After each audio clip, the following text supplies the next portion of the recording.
We're in a war to keep our public lands accessible to all of us. And there's three things we need to do. One, we need to educate everyone. The second is we need to plan. And the third thing is we need to take action. It's time to get you educated. We did a video at SLOREX that we think does an excellent job at informing you about NEPA decisions, and how they're done, and what comments make a difference. Watch the video that's attached. It's a 3-hour video, but it's chaptered. So you can scroll to the chapter that you want and just watch that section. I'd like to thank the partners in putting together this video that helped UPLA in making it possible. I'm Loren Campbell with Utah Public Lands Alliance. We were started in 2014, and one of the things that when I took over as president a year ago, I said we've got to get back to our core goals, and that's representing the entire state in land use actions throughout the entire state. We've been working hard about it, and we're also working on bringing all the OHV groups together. If we don't unite and find the common ground to fight, we're not going to win. You know, we've got to bring everybody together, not just from the motorized OHV community, but all the outdoor users. Equestrians are going to be hit hard when they have to add another 50 or 60 miles onto their ride to get to their favorite areas with wilderness areas. So we've got an excellent speaker. I met her today at lunch. I'm already impressed as hell. And I'd like to introduce Ben to actually introduce Tammy. You want to kind of tell her what her background is before, so she doesn't have to brag about herself? Yeah, so I am really grateful that a friend of mine who I met doing some work down in Arizona, we do this work all over, her name is Tammy Pike. She has had a storied career working for Arizona State Lands or State Parks, State Lands, the Bureau of Land Management. She's somebody who's actually been heavily involved in the travel management planning process, which is this process that really determines the status of all of our favorite off-road routes. It's this process that what happened in Moab was a travel plan. And so I've had some conversations with her. She's recently retired from the BLM, and so I invited her to come up and present to us everything she learned in her whole 30 years, and so we gave her a good 2 hours. She really likes beaches and not the snow, so she has made a grave sacrifice to be here in Utah in February, but we're really grateful she's here. I've spent a lot of time talking to her. I know her information is great. If we actually take to heart to try to understand and learn and implement what she tells us, we will be a lot better at what we're trying to do to keep these public lands open for us and our members and all our users, friends, and family. So, Tammy, thank you for being here. Thanks, Ben. I've also worked for the Forest Service, so I understand both of the agencies. I do have one request for you, though. The federal government has this really odd little niche on our keeping our pension. I cannot discuss with you any of the travel management plans for BLM in Arizona for the next 2 years. If I do, then I lose my pension. So please do not ask me about anything in Arizona for the next 2 years. Other than that, I can talk to you about everything else, and since we're in Utah, I should be fairly safe. What I want to talk to you about, I gave you a sheet in front of you that talks about substantive comment. Now, if you were to take the time and read through that, you'd learn that there's a lot of words in there that maybe you need to learn a little bit of background. What I have learned over my 30 years is you guys are kind of, how many of you watched the Super Bowl? Okay, for those of you that watched and those of you that didn't, the San Francisco 49ers lost that game in overtime. The reason they lost is because they did not understand the overtime rules. Now, if you're going to play football, you need to understand the rules. So you guys are in the Super Bowl for travel management. And I don't believe you understand the rules, especially not overtime. Because if you look at the very bottom of this page, it shows 2 different types of comments. And your comments tend to fall on the left-hand side. And it's because you don't understand the rules. And I've seen it happen time and time again. Or you'll use a rule that doesn't apply. So we're going to talk a lot about how you get to where your comments, either one, don't have to be made because you've already made your point in the beginning, and you're not having to make a point because you've got your routes in the travel management plan and they're the way you want them. Or when you do make them, you understand the proper rule to apply. You guys, probably most of you work, and I want to tell you what you're up against to do this. Number one, I handled most of the scheduling of the plans in Arizona. A plan takes 18 to 24 months to do. That is a long time for specialists to work on one thing. And they're not working on one thing, they're working on a lot of things. So for anyone to come in and tell them they did it wrong toward the end of that is not going to fly very well unless you can show them why they did it wrong. And that's what you need to do. Now, I will tell you, over my career, I've had guns pulled on me, I've had chairs thrown at me in public meeting, I've had all of these things. Don't do that kind of stuff. Be their friend.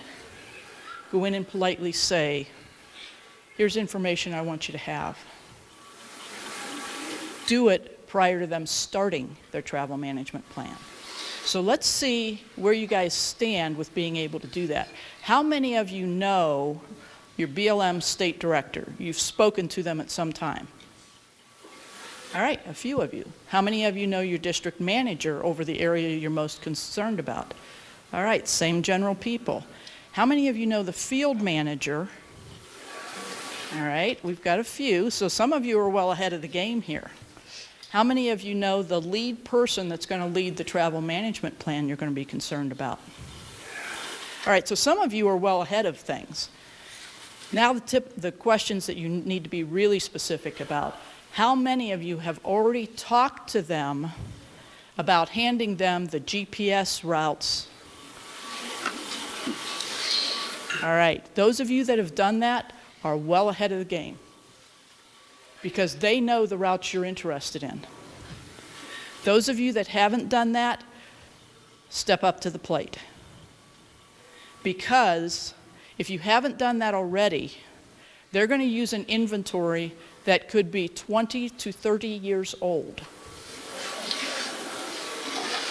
Now, generally, they're going to go out and hire someone to re-inventory those routes, but if they don't have your routes in their office to add to that list, they are not going to pay somebody to go back out and do it. How many of you know when your area is going to go under travel management planning? Okay, we've got the same handful of people that know. The rest of you need to find this out. Right now, in January and February, your offices are planning for next fiscal year, which starts in October. So where are you guys going to be in March? You should be in their offices knocking on their doors saying, hey, I'm so-and-so with such and such group. I'd like to know where my plan will be in this next year. Are you going to do the travel management plan? If so, how can I help you? What information can I bring you? Will you accept our GPS routes so that you can add them to have them inventoried so you can actually consider them? And then work with their GIS person to find out how to get that information in. They won't accept just any GPSing that you've done. There's going to be a certain format that you have to do it in, because that's how they'll accept it into their data. And they won't accept it actually into their data, but they'll have it in a caveat in the data that they can give it to whoever they're sending out to look at this stuff. If you do that, the first thing that's going to happen, and I'm going to pick on Ben because I know they're going to say, you know what, Ben's already been in here and showed us his routes. We got to pay attention to what's going on here. Ben's already brought this in and we put it up against our routes, and there's like 50 miles of routes we didn't know about.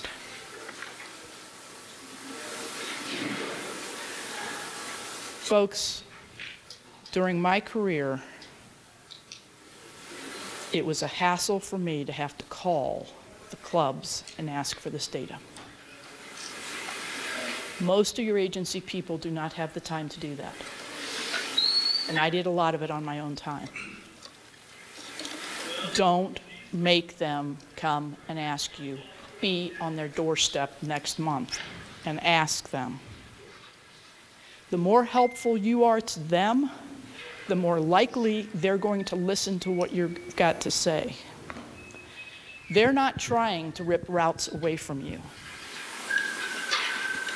If they're like me, they've got 8 specialists sitting there giving you 8 reasons why something should or should not be closed.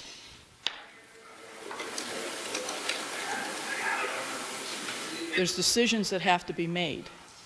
You need to be weighing in on those decisions early. Don't wait for scoping. Start doing it now.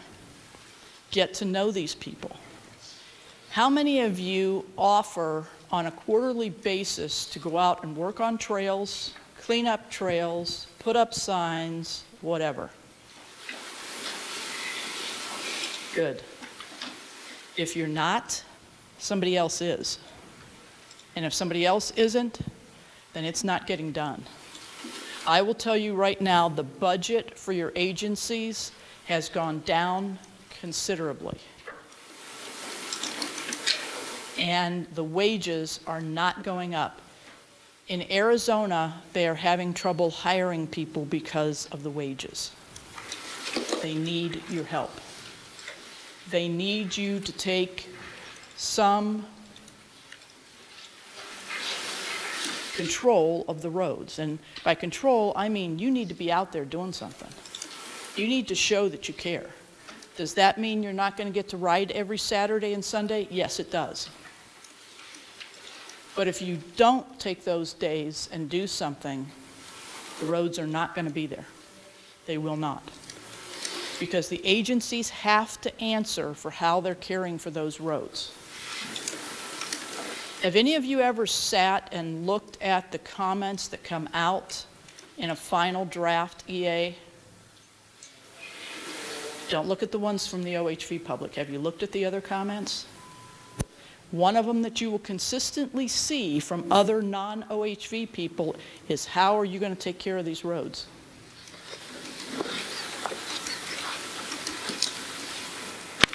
If you're not offering to help, what can the agency say? They've only got X number of people, and they've got 4 times that many plans that they've got to do, okay? You have to get smarter about where you're spending your time. Now, how many of you can tell me the name of the BLM Organic Act? Or I'll take even the acronym. That's it. How many of you know how many times OHV is mentioned in there, and under what name?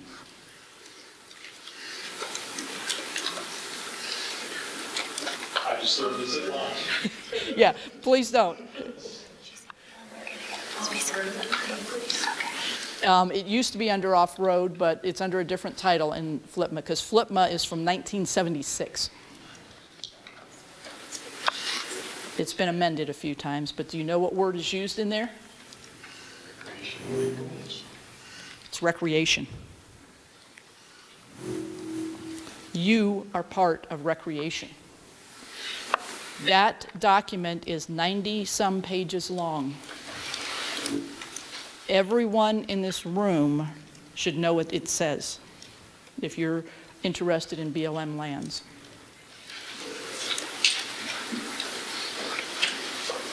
But if you're going up against a team of specialists of 5 to 10, how big should your team be?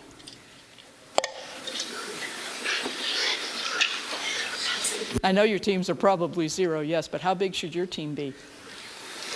Twice as big. It should be 2 to 3 times that big, because all of you have full-time jobs, is my guess, or some of you may be like me and luckily enough to be retired, but then your full-time job is to be on the beach.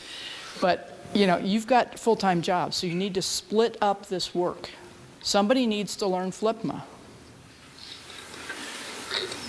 You need to learn the Organic Act for the Forest Service if you're working on Forest Service lands. You need to find out what it says about OHV, recreation. Why? Because someone's going to say that you don't have the right to be writing on those lands. And what do those two documents tell you? It tells you you do have the right to be there. And you need to be able to document that in your letters. Don't just tell them, I'm an American citizen, I have the right to be there, because you do not. FLIPMA and the Organic Act for the Forest Service tell you you have a right to be there, and they tell you under what conditions you have the right to be there. How many of you have read 34 CFR? CFR stands for Code of Federal Register. It is where the BLM's OHV rules are. How many of you have read the 2005 National Forest OHV regulations? There is not a single hand in here. And those are what regulate how and where you're going to ride. We got one. Yeah. And you don't have to know all of it. That's why you need a team, folks. 43 CFR, 8400. And you can use whatever search engine you use to look these things up, okay? So what's the subsection 49 CFR? It's 8400. 84. Thank you. 43 CFR. 43 or 34? You said both 43 and 34. Which one is it? It's 43. 43. Sorry. So a lot of our issues is that really it's when we ask about things. That's why I'm here today. Now, I will tell you, when you go to scoping, they're going to ask you a lot of questions. You need to spin that around and start asking them a lot of questions and giving them a lot of information. When I do scoping, I ask a lot of questions, but I expect to be asked a lot of questions. I expect to be asked, what is your goals during this? What are your concerns, agency?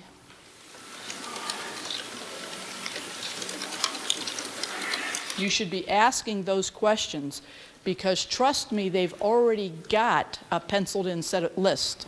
They may not have inked it in yet, and hopefully they have not, because they should not, but they're already working on that. And you should be asking that question. You need to be significant.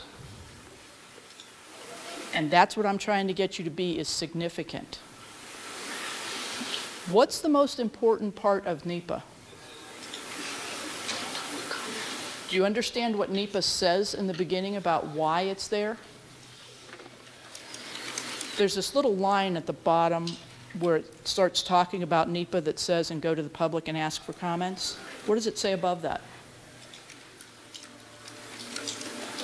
It tells the federal agencies to work together.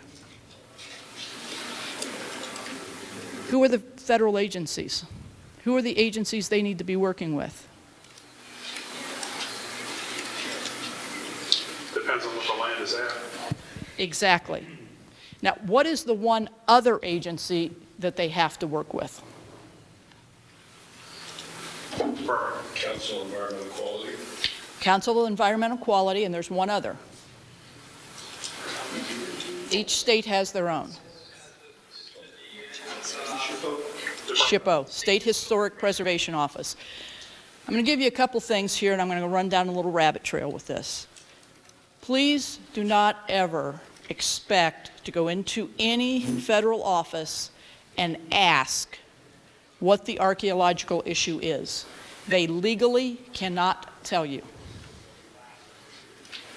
The reason being, to give that information out subjects that item from being to be destroyed, because if you get that information out to the public and it is destroyed, that agency is held responsible, and it could cost whoever told that information their job, and it could cost the agency hundreds of thousands of millions of dollars, especially if it's a Native American artifact. And don't get me started on what could happen if that artifact happens to be bones. Native American tribes are sovereign nations. It is like stealing something from Mexico or Canada or Argentina. Okay? Do not ask what the artifact is, ever. You can ask if they tell you they have to close a route because of the artifact. You can ask and should ask, well, how can we mitigate it? What can we do? And if they tell you nothing, say, okay, how can we reroute around it? That you can do. But do not ever ask what the artifact is, because they legally cannot tell you, okay? Just don't go, and I'm going to say that multiple times, because they cannot tell you, and when you ask them that and they look at you like, what are you?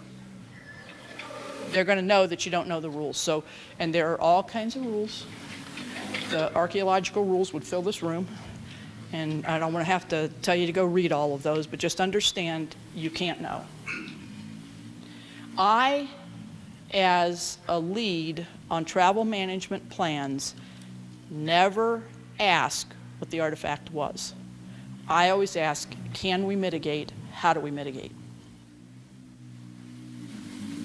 It saved me hours of conversation. And if I'm not going to ask and I'm an agency person, please don't go there. Okay? You guys have got to learn the rules and regs. You've got to learn what NEPA is and what NEPA is not. NEPA is not there to take something away from you. NEPA is there for any time we're doing planning to make sure we're talking to all of the people that we need to talk to and bringing all of the information in for the specialists to make the plan. You need to get your information to them before they start planning so they've got it when they start planning. Don't wait till scoping or the draft EA is done.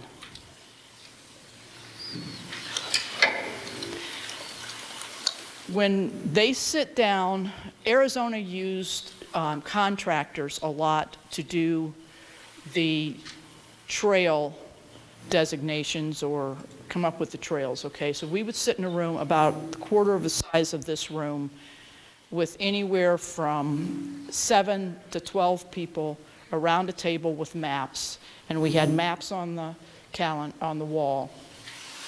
And sometimes we would do routes in a segment because there was something on the next segment that we had to break out for hours and hours and hours and weeks and weeks and weeks. I will tell you that it is the most trying time of any specialist's life. Nobody likes doing it, and nobody wants to do it, including myself. I don't mind once it's done, because then we can get into talking to the public again, writing up the EA, all of that, but sitting for hours and letting each specialist tell what's on that segment is tedious. It can take anywhere, depending on the number of routes, 500 miles could take 6 weeks. If you're getting into 1,500 miles, which a lot of these have on them, you could be looking at 12 weeks. That is Monday through Friday, 8 to 5, with a half hour for lunch. So when you go in several weeks later and start screaming at them, they're not going to take it real well. So be nice, okay? They've tried to do their job. Please be nice. I can't tell you the number of specialists that have had someone come in and yell at them because you said they don't know their soils, but you couldn't tell them what kind of soil it was. And you just told them they were wrong. They went to school for this, folks. I'm not saying they're right about whether they opened, closed it, limited it, whatever they did, but they put an effort in for you. Give them some respect. Try to deal with it in a logical, professional way. Step up. Do your work first. Get your information to them. And then after they've spent 2 to 3 months in an enclosed room with all these other specialists that they may or may not get along with, talk to them politely.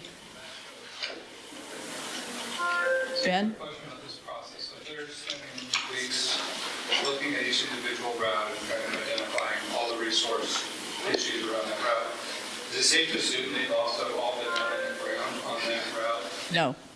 So where does their knowledge base come A from? lot of it is GIS based, especially when you're talking about soils and wildlife areas, things like that.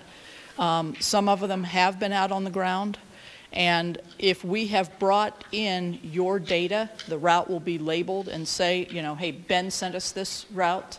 He says his club uses this route for XYZ. That's important information to get out at that time, folks. That's why I'm telling you, have it in there. Because if it's not on their map, because one of the things that will be asked is, where did this information come from? And someone may say, well, it's been in, and I'll use BLM as the example, it's been in BLM's data since 1993. Or they may say, well, Ben brought it in 6 months ago and they use it, he says they've been using it since 2007. That's important information to have. I was telling these guys at lunch, how many of you understand what lands with wilderness character are? Okay, it is technically no different than a wilderness study area. It is the BLM version of that. They are very, very similar. Basically, both of those areas are supposed to be kept the way they were when they were designated as that, in case they are in the future designated as a wilderness area. One of the plans I dealt with in Arizona, in 2008, there was a location in it that was designated lands with wilderness character. I knew for a fact that there was rock crawling trails in it and other trails. Now, I will tell you, most agency people will not do what I did. I went out to the clubs and I said, prove to me you used any of the trails in this area prior to 2008, or you're likely to lose it. Yes? In LWC lands, isn't there a distinction between lands that are inventory as such and lands that are inventory as such and managed to be managed as such? There is. Managed and non-managed. Yes. Wilderness characteristic. Yeah, there are those lands with wilderness character that are labeled that, and then through an RMP or other process, RMP is their resource management plan, or other process, they decide whether or not they're managing it.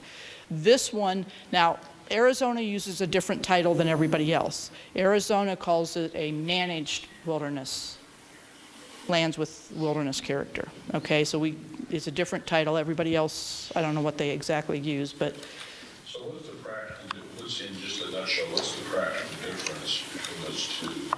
The practical difference, In terms of ours? yeah. The practical difference is that one that has not been designated to be managed as an LWC, they can put routes in there if they want to.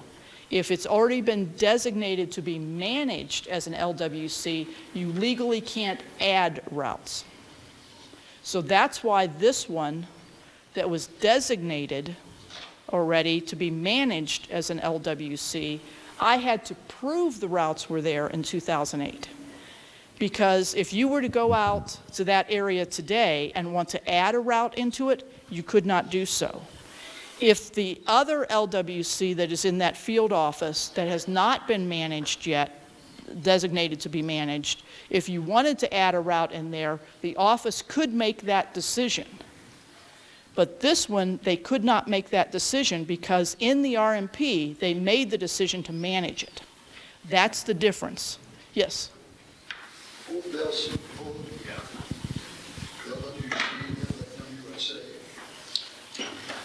Is their definition of how those are legally created in the CFR, or is this a regulatory bureaucratic creation that's happened over the years?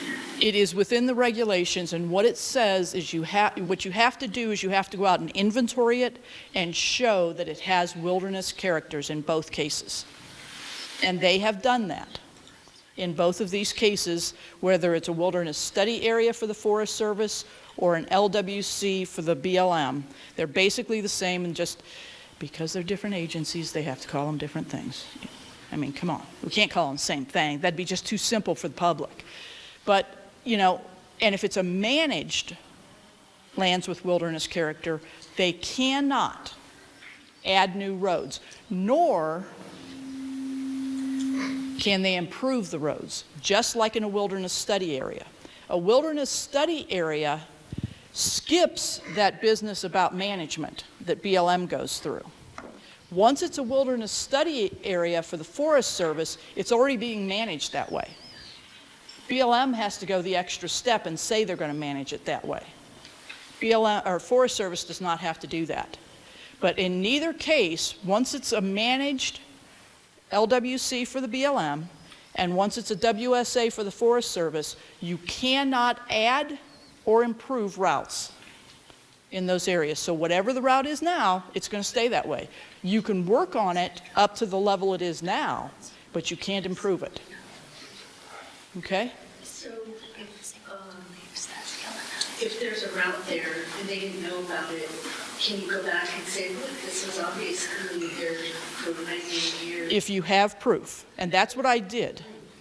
What I did is I got pictures and video that had something that had a date on it. And I got all kinds of flack for this inside the agency, but I went back to the regulation and I showed that it says that they should have looked and legally put all those routes into the inventory, and they didn't do that. Okay, so what if Congress designates a certain area as a wilderness area and there was a route there? Is there any way to ever get that route reopened for OHV use? Only if it's within the wilderness proclamation. So you'd have to go back to Congress if it wasn't in the... And that is a bear. The Cherry Road on the Tonto National Forest is a classic example of that. When that wilderness, and I'm going to forget the name of it right now because Cherry Road always sticks out in my mind. Cherry Road is on the east side of that wilderness. It's out by Tonto Basin.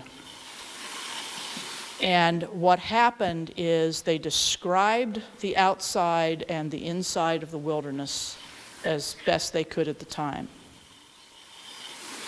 They didn't describe the road that runs along the east side of the wilderness, which is Cherry Road. So when we did travel management, a decision had to be made whether to leave Cherry Road open or not. Now, everybody was in agreement. There was one corner of Cherry Road that definitely went into the wilderness. So that was going to get cut off, which was going to leave these two ends of Cherry Road not touching.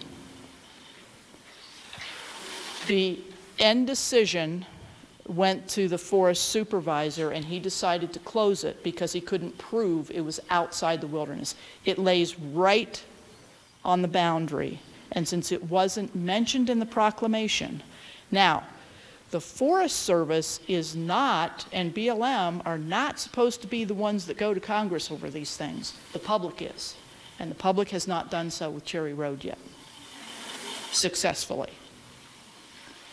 So if you get wind that an LWC or a managed LWC or what wilderness study area that has routes in it that you use may become a wilderness, what should you be doing right then?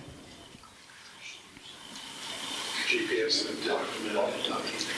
You better be talking to your Congress people and saying, wait a minute, we got roads in here. Now you can look across the U.S. There are numerous routes that are either what we call cherry stemmed down into roads or split wilderness areas in half or in thirds or whatever. And it's because people spoke up and said these roads are important. So if that ever happens, you better be doing that. You better be speaking up about those roads, and you better be doing it during your travel management plans too. Get those roads on their internal maps. Yes, sir. I don't think I followed closely your example a minute ago, but you call it Cherry Road. Shouldn't there be sort of an abbreviation and a road that forms the boundary of a polygon, be it LWC or? Most of our wilderness areas, don't have any roads around them when they were formed. But like take LWCs or roadless areas, if it's clear to anybody looking at the map that the boundary is shaped by that road, that the exterior boundary of that polygon is the road. Shouldn't there be a presumption that the road is a valid road?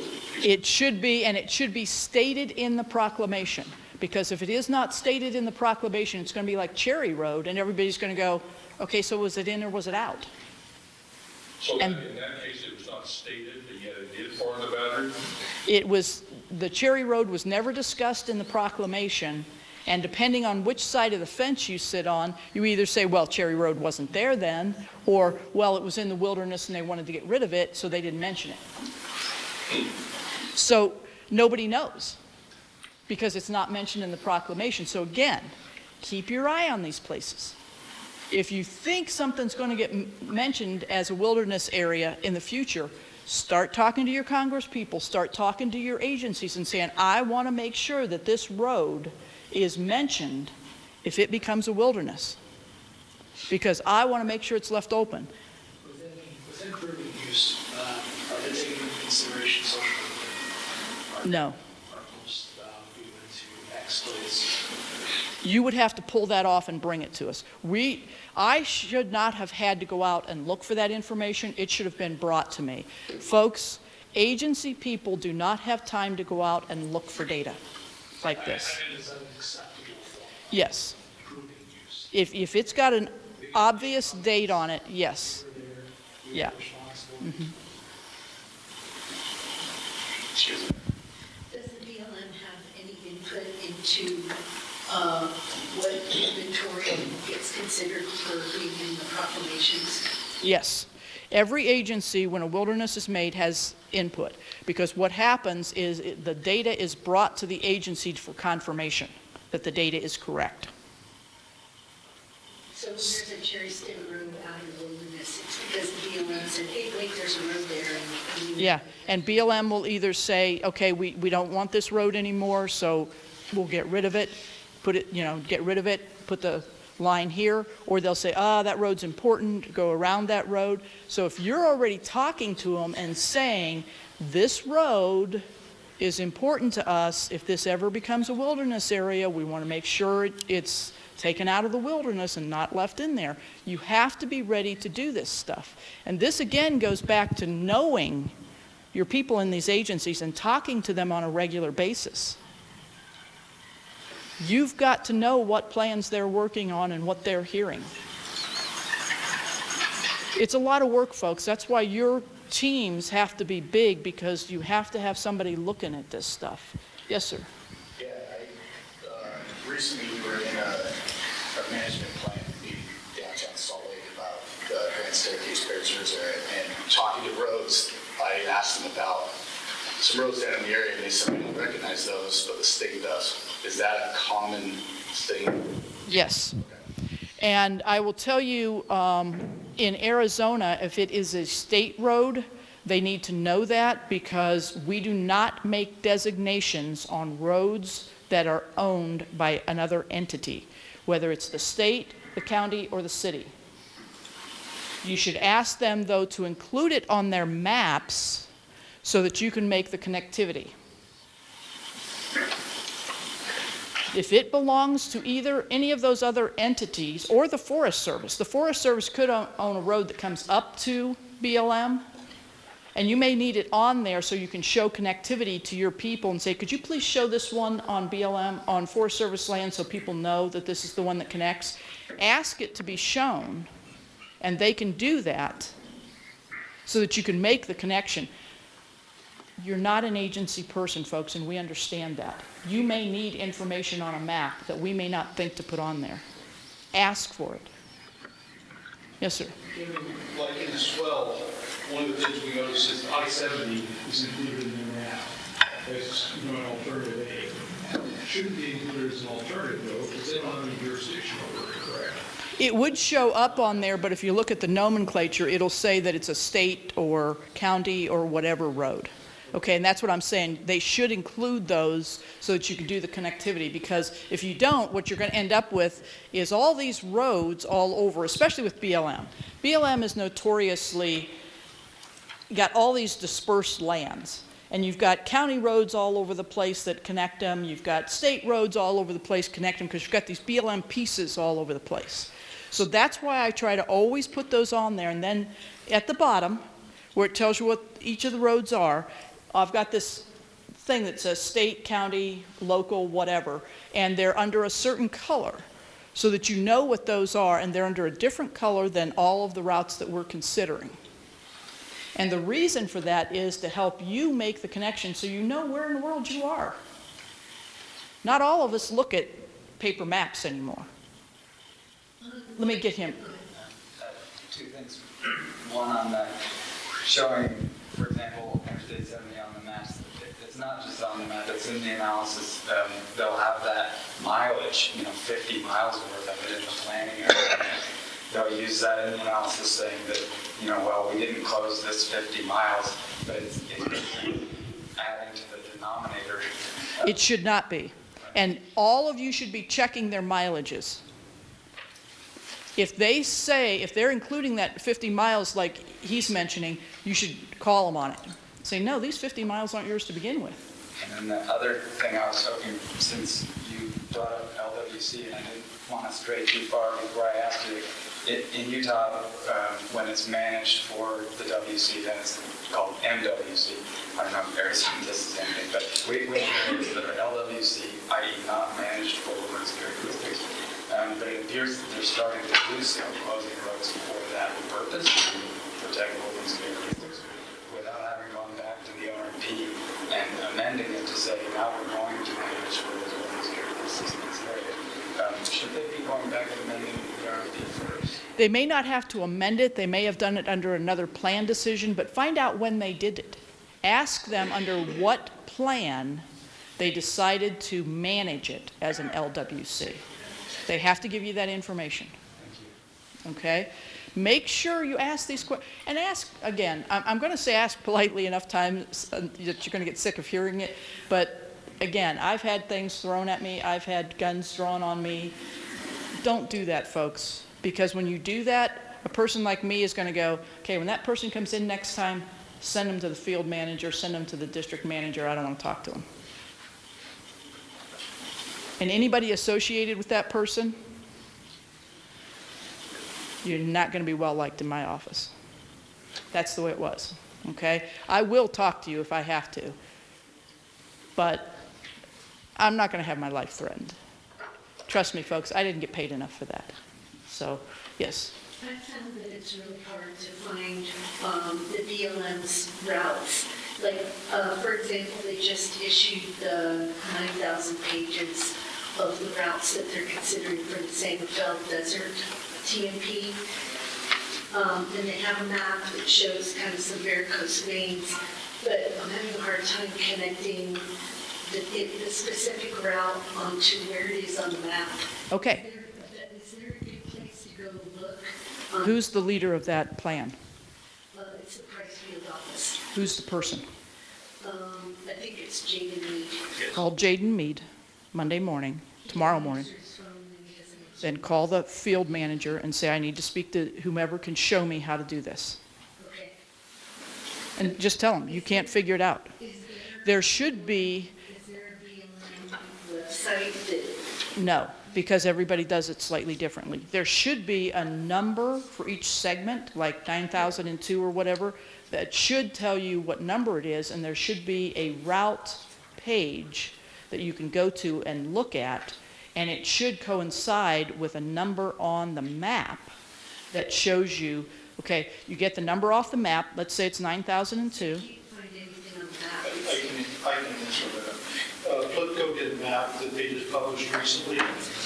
Public Land Policy Coordinating Office. You go to UPLA's website, you'll see information on our Facebook page, and they do show the route numbers on all the routes that are in consideration in the swell, and it actually allows you to download the GPS tracker from that as well.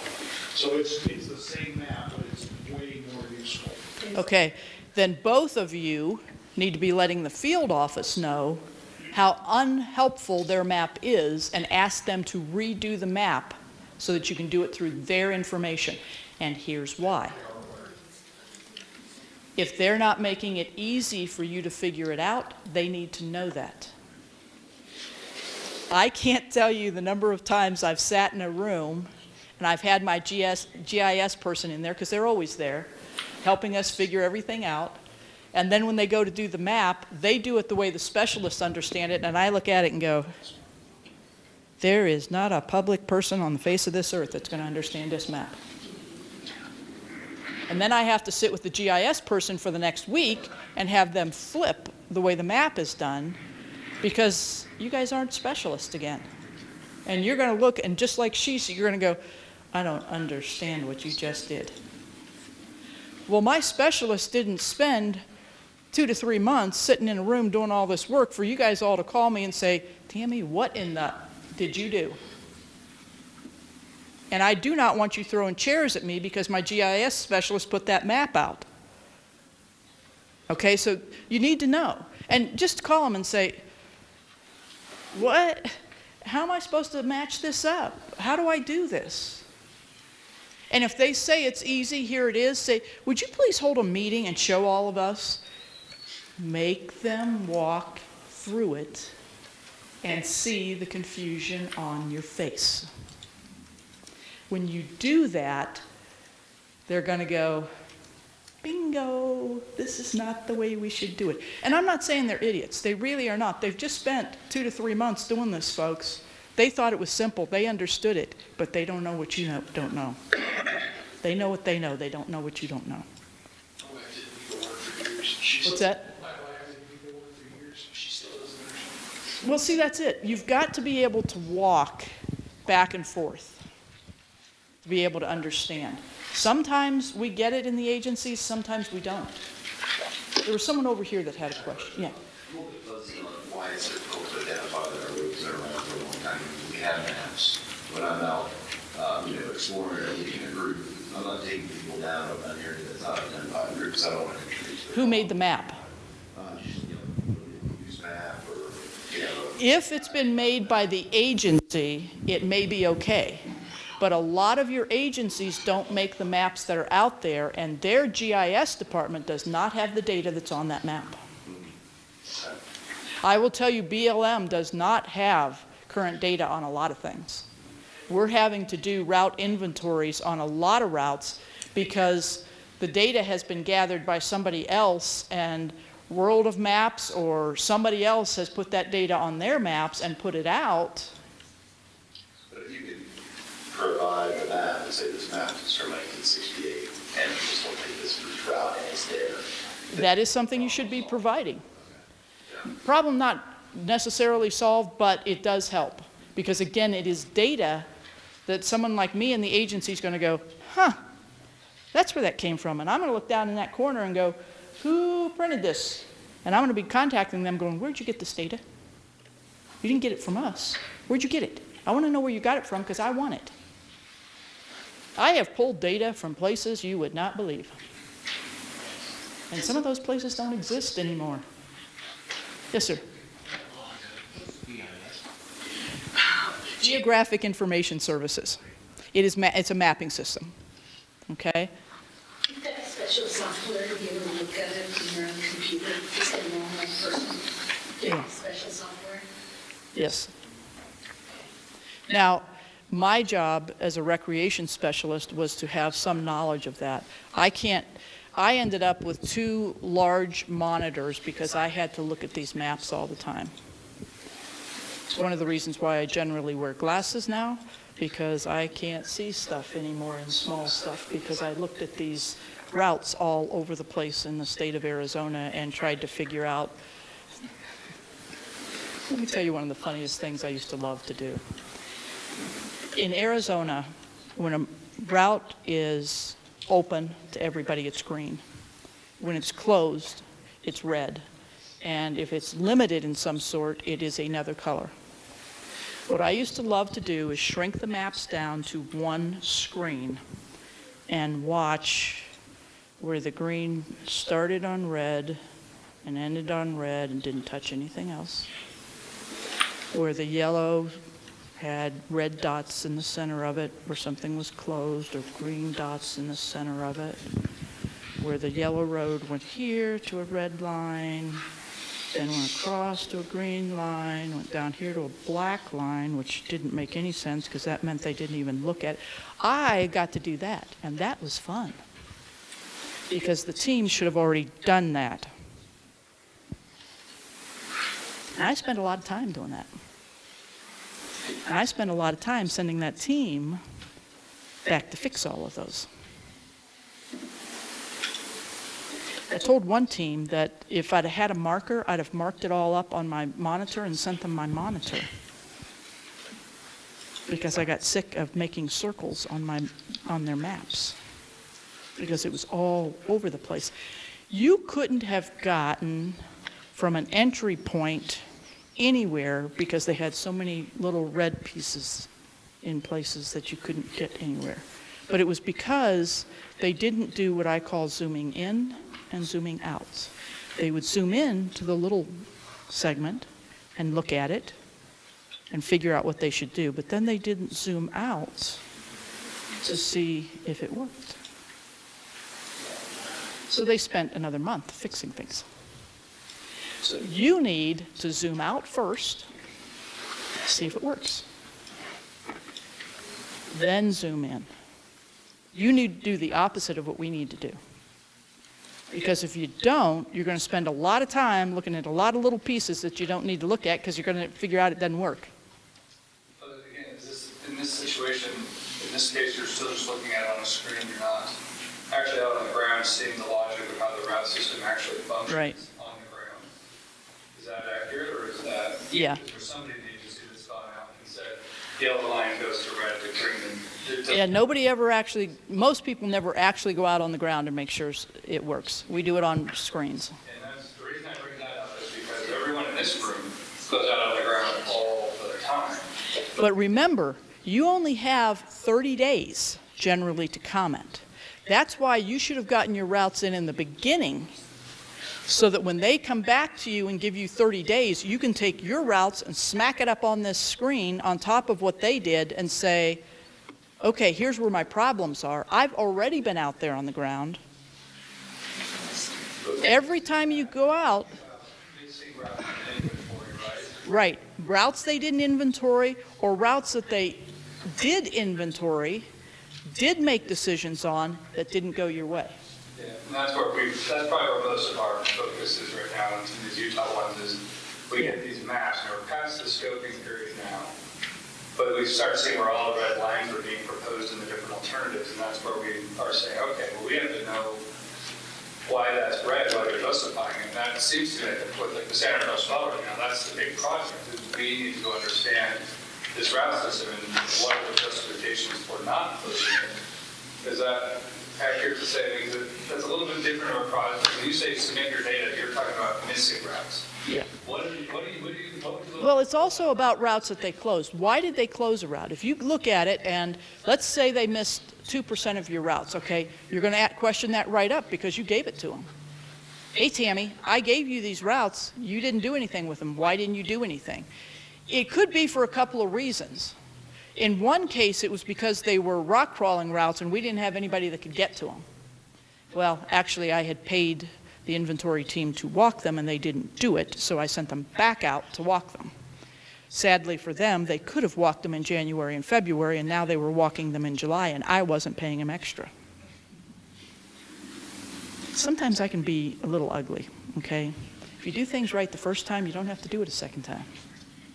But if you didn't do it in January and February when you were supposed to, you're going to go out in July and do it, because I just went through a comment period where I got screamed at because they brought it into me and you didn't do it. Secondly, if you look at that list and you've got your map up there and you see that we closed routes that you've told me that you've been using since 2005, and this is 2023, you're going to go, Tammy, why did you close this route? You're going to look at the route sheet and say, I don't see a reason here that you closed it. I don't understand your rationale. Explain to me your rationale. I've shown you that we use this. I don't see anything on your route sheet that explains to me why it has to be closed. That's where your rules and regulations come in. Start looking at them. Look at the difference in the bottom down here. Don't tell me, do not close my routes. That's like me telling you, as you can tell, that I love purple. Do you care? Does it matter to any of you that I love purple? Thank you. One of you, okay? That's not, the court is not going to care that I love purple. But if you can list some reason why, under a regulation, your route should be kept open, then the court's going to sit back on their heels and they're going to go, okay, wait a minute. They've got a rationale. Look at all these routes that are closed that are directly related to a wilderness. Is that a de facto border around that wilderness? Is there anything else in common with all those routes? If there is not, there's going to be a problem when they get to court. Because you cannot put a buffer around a wilderness. Cannot. Can I say that enough today? I have seen it happen. Now, they may say to you, we have proof of people going off that route into the wilderness. Do you know what your response is immediately? And you better mean it. Tell me how to put a buffer up to prevent it. We'll get out there and we'll do it for you. You tell me how. When you say that, you had better mean it. Because if you do not, and you do not do it, they will not give you that opportunity a second time. They will document it that you said you would do it, and they will take that to court for the next 50 years saying, hey, we gave them a chance, they didn't do it. Yes, ma'am. So when they're closing routes due to erosion and they're determining key factor, how are they doing that all through a screen and not? Due to erosion, they're closing it? Yeah, they list that. So they're not doing their job and keeping the route in the shape it's supposed to be in, correct? Or they're claiming it's erosion and on the ground it's, I mean, how do we show that they're... Okay, ask them what type work they're supposed to be doing on that road and how often they're supposed to be doing it and when they did it last. So if there's erosion and that's why they're closing the route and soil concerns. When did they last maintain the route? That's their problem, right? Like, It could be. You should have been maintaining this so that erosion isn't a problem. Correct. But they may not have the funds and they may not have the personnel, so what can your response be? We volunteer and we... Correct. But first, you ask them what level that route is, and that will tell you how frequently they're supposed to be maintaining it, and you ask them when they last maintained it, and then you offer to go do it for them. When you ask them, again, if you can do it, do not say, we'll go do it, and then don't do it. Say, and if you can't, and if you're not sure if your people can do it, Go to your, say, you know, give me a month and let me go ask my people if we can find somebody to do this for you. Go find somebody to do it.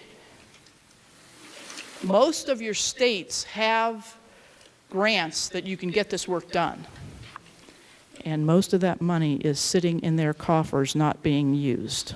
Arizona has over $2 million yearly that is not used. It does not take more than about $50,000 to fix most roads with erosion. Okay?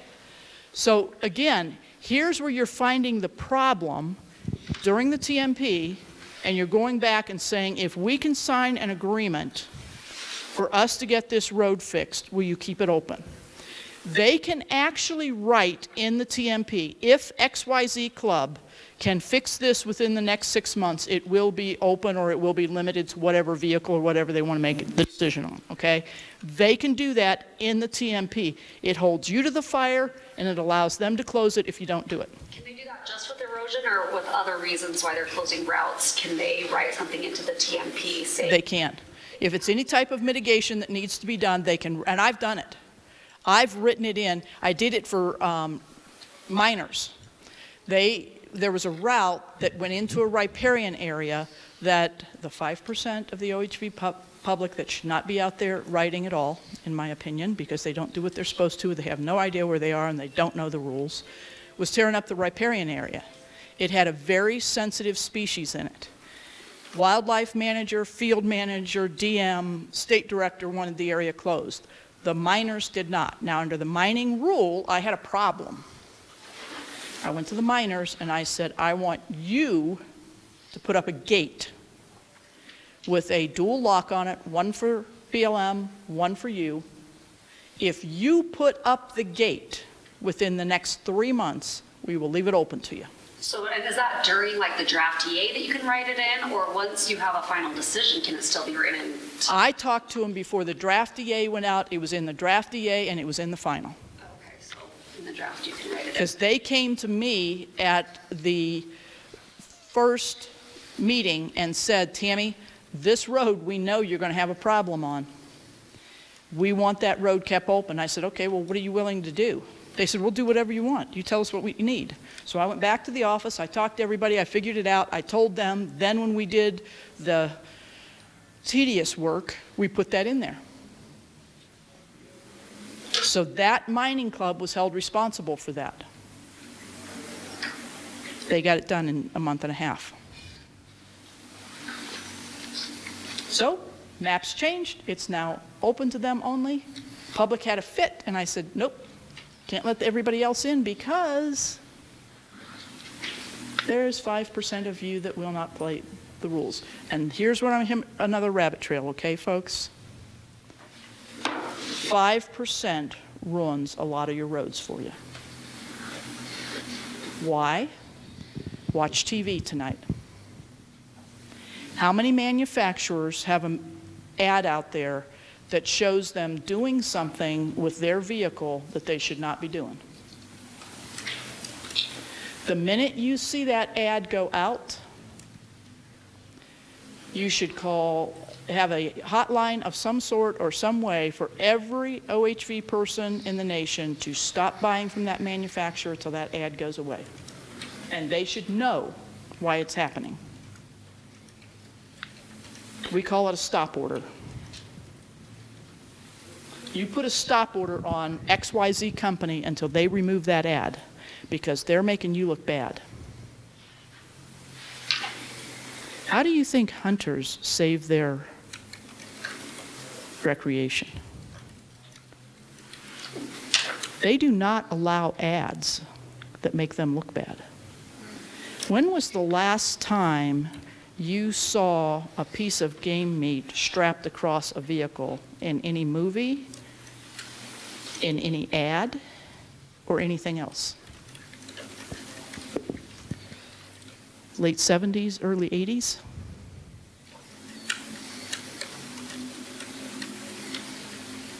Take a hint, folks. It's your recreation. It's my recreation. Don't let them do it. If XYZ company throws an ad out there with their vehicle doing circles in the desert, throwing dust up, call somebody. Tell them to call somebody. Write letters right then. Put it on social media. Until this ad comes down, send them letters. We are not buying from you because you're making us look bad. When their pocketbooks are hit, they're going to stop doing it. You think I'm wrong? Try it. We did it in Arizona for a couple of years. There were 2 manufacturers of ATVs that quit it. And it was just from the state of Arizona. You have more impact than you realize. You're not taken seriously because you don't take the time to be serious. Don't be the San Francisco 49ers and lose the Super Bowl. Yes, ma'am. Different topic, so I want to stay on this one. We can come back to it. I can barely hear you. Oh, I said, okay, different topics. We can come back to this one, but I am curious from an agency perspective, how have you factored in the protection of disability access? Like we have executive order ADA. 95, right? And we bring that up in comments and advocate for it throughout scoping analysis, et cetera. But it seems to be continually disregarded. And they'll say other things like, you know, there's walking or there's they're closing it to everyone. It's universal. It's not only impacting disability. And so, ADA is tricky, okay? Number one, if it comes from me, and I'm not an agency person anymore, they're going to look at me and go, what do you care?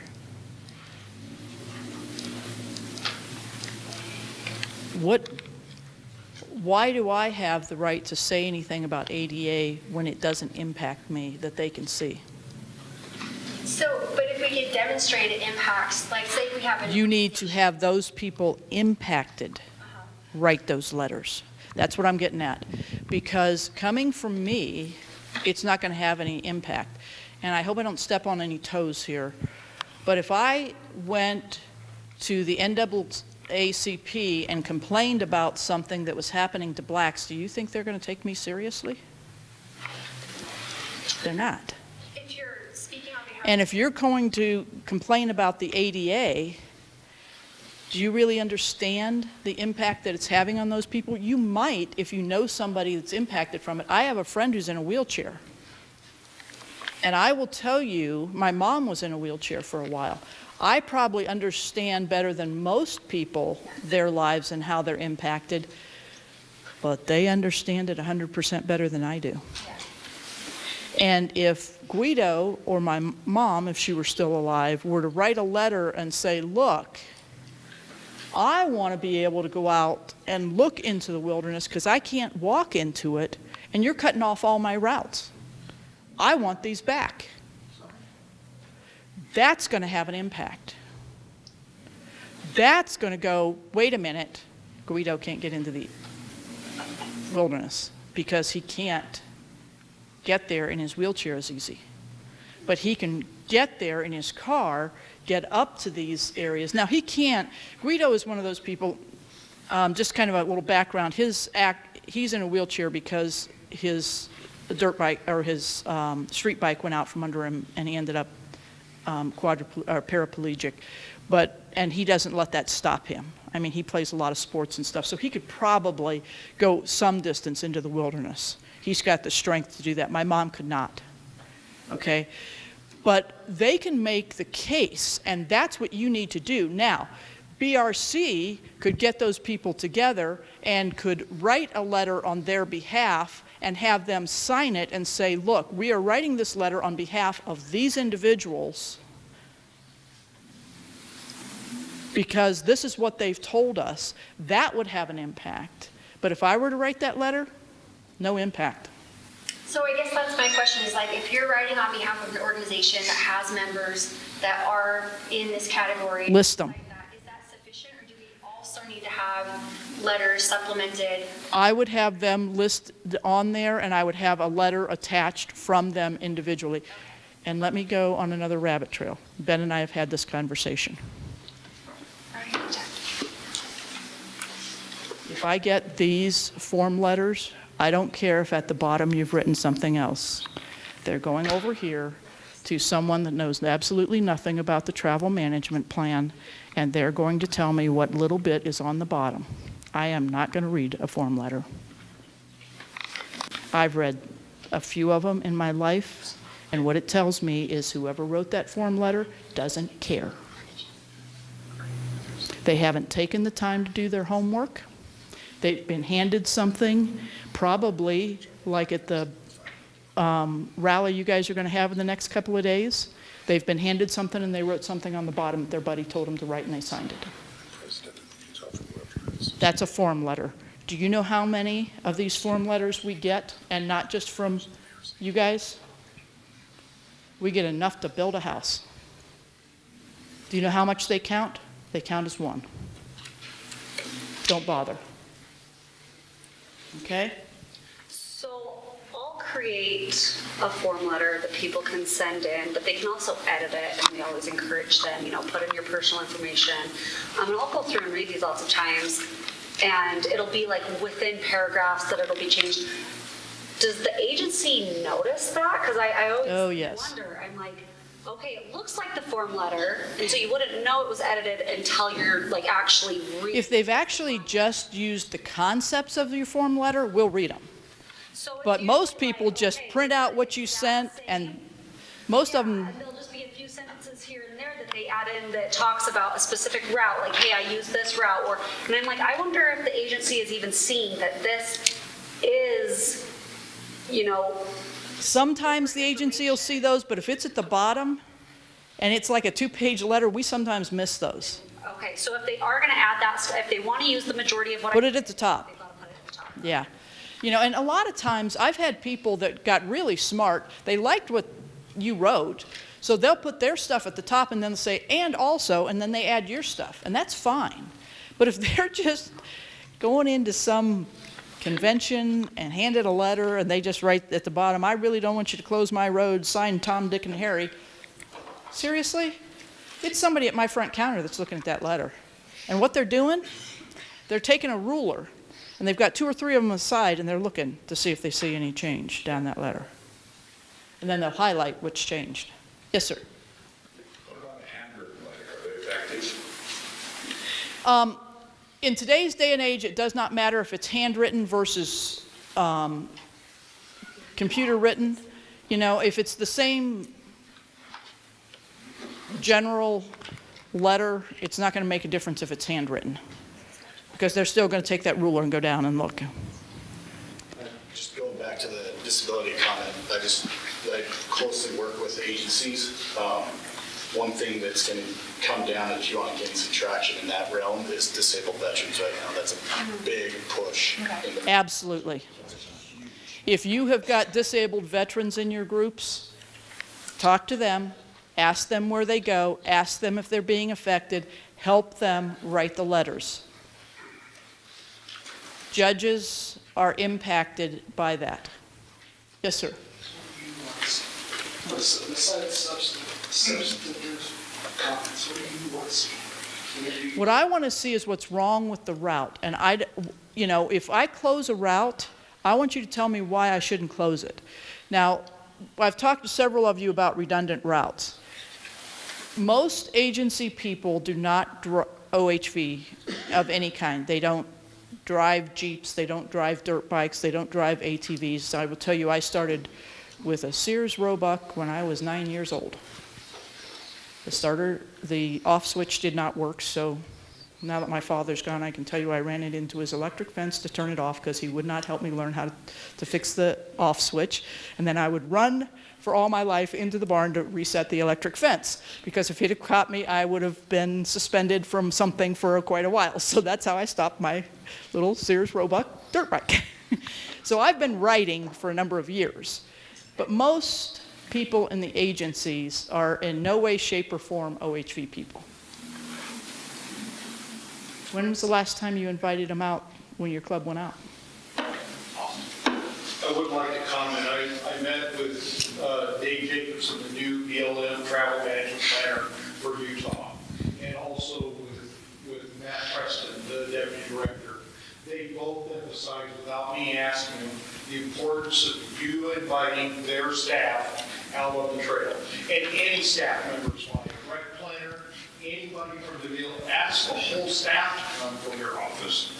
But they both emphasized that in both of my meetings. And I didn't ask them that question. They volunteered that. And that is the best thing you can do. Do any of you remember Bill Gibson when he worked in Arizona?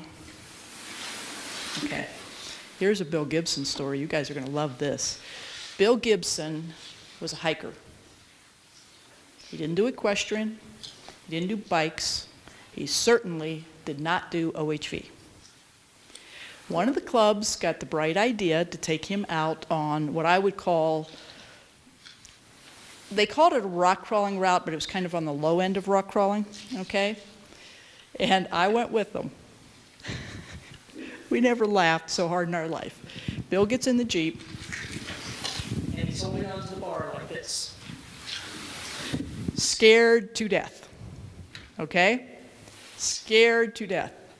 By the end of the day, because they were careful, it wasn't, you know, the worst rock crawling route in the world. There wasn't the chance of flipping the Jeep or anything like that. By the end of the day, Bill had laughed so hard and had so much fun, his sides hurt him for 3 days. Bill was always an advocate for those routes after that. Why? Because he got out and he saw. He also learned that you can heat up your food on the engine of the Jeep.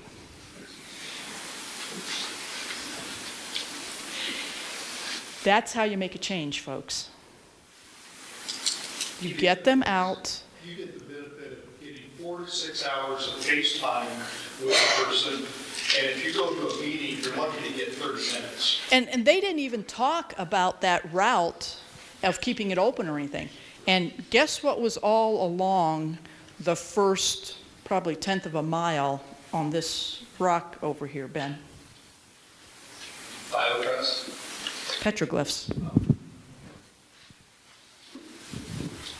1/10 of a mile, petroglyphs. Bill was an archaeologist by trade. If you don't think his skin crawled when they were going by that, they didn't even see them.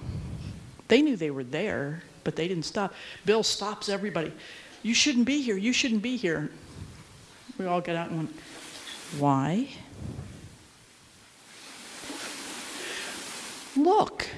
You see where that silver line is? They were probably about 2 feet below that. Okay? Up on the rock. We were like, Bill would have to get up on top of the Jeep to get to him. Like I said, by the end of the day, he had laughed so hard, he had had so much fun for 2 days, and I'm not kidding you, okay? This was on a Friday afternoon that we did this. By Sunday, he was still hurting. That's how you make a change. You don't have to go out there and talk about the route. Just talk about why you love it. Talk about why you go there.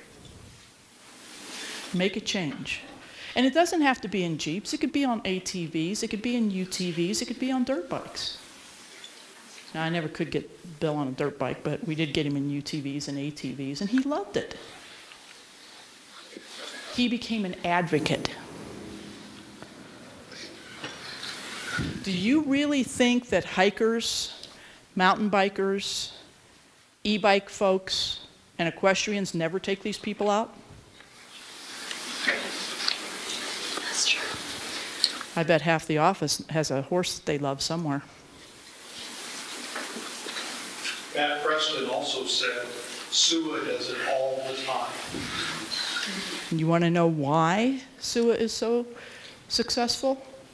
They know the laws, they know how to use them, and they know the personnel. It's not that they're getting favoritism, it's the knowledge. Wisdom, folks, is the skillful application of knowledge. I'm hoping that today that you're learning things that you can use to make a difference. By the time it gets to a draft EA, the office pretty much thinks they're done. They expect minor changes. What I'm trying to tell you is you have to start now to make the changes so that when it gets to the draft EA, you're not crying to Ben, Ben, we got to go to court. Ben, you got to help me. Draft DA is when we get the alternatives. Yes. So the establishment of the alternatives is done. The selection of the alternative, are you saying that's usually decided by the time we're in the draft DA? Yes, it is. Is that not a violation of NEPA? No. Because when they send that draft EA out, 9 times out of 10, they're going to tell you what the preferred alternative is in it. And when they say that's the preferred alternative, take them at their word. Because they've worked hard on getting to there. They've already had their manager look at that. When they say preferred, they mean preferred. Yes, sir. So, man, I appreciated your points you made several times today about getting in there early and getting down your routes, with the GIS or whatever. Two kind of related questions. If you sense a need to paper those communications early on, well before the public comment period, because you want the administrative record to show that you did offer up all these GIS files and different things. Is that, what's your take on it? Is that off-putting to the BLM specialists for you to come in and not only say, here's our proposed routes, et cetera, but to paper it, to document it, so that it's, and to say, please make this part of the administrative record, or part of it? I told Ben this earlier. Here's the thing, folks. With an agency, if something hasn't been written down, it did not happen. So when you deliver that stuff to them, say, would you mind, Tammy, signing this for me showing that I delivered this to you? If they balk at that, say, I'm just doing this because my club needs to know that I got it to you here on time. Because your club should be checking with you to make sure you got it to them on time. Just say, here, I just want to show my club that I got it to you on time. And also, I think a cover letter stating your position is... Yes. Yeah, we're providing this to you so that when you go to do your inventory, you can add these routes in. And is it an insult to the specialist to say, I want this to be part of the administrative record? No. It is not, because it should be. Can I ask you, it's been on my mind, this question about scoping, a little bit off subject of the trend discussion, but what should a good scoping report do? What the good scoping report should show, in my opinion, like I said, I've done a few of these, is it should show that I have informed you of the process and what is going to happen, and that I have documented everything you have asked of us. Any questions you've asked, anything you've told us, any issues that you had, we should have them documented. Yeah, and I see a lot of scoping reports do that, but I don't know what the scope is, if that's all I have. Should their scoping report say what the scope of the... The scope will come out of that, and if they've already internally kind of made up their mind of the scope, you need to check the scope when it comes out and make sure that it has been altered to show what you have told them during the scoping meeting. Because I should think that it would say, okay, here, A, B, C, D, E, F, G, this is the scope of our work. Yeah. But honestly, you don't see that very much. Yeah.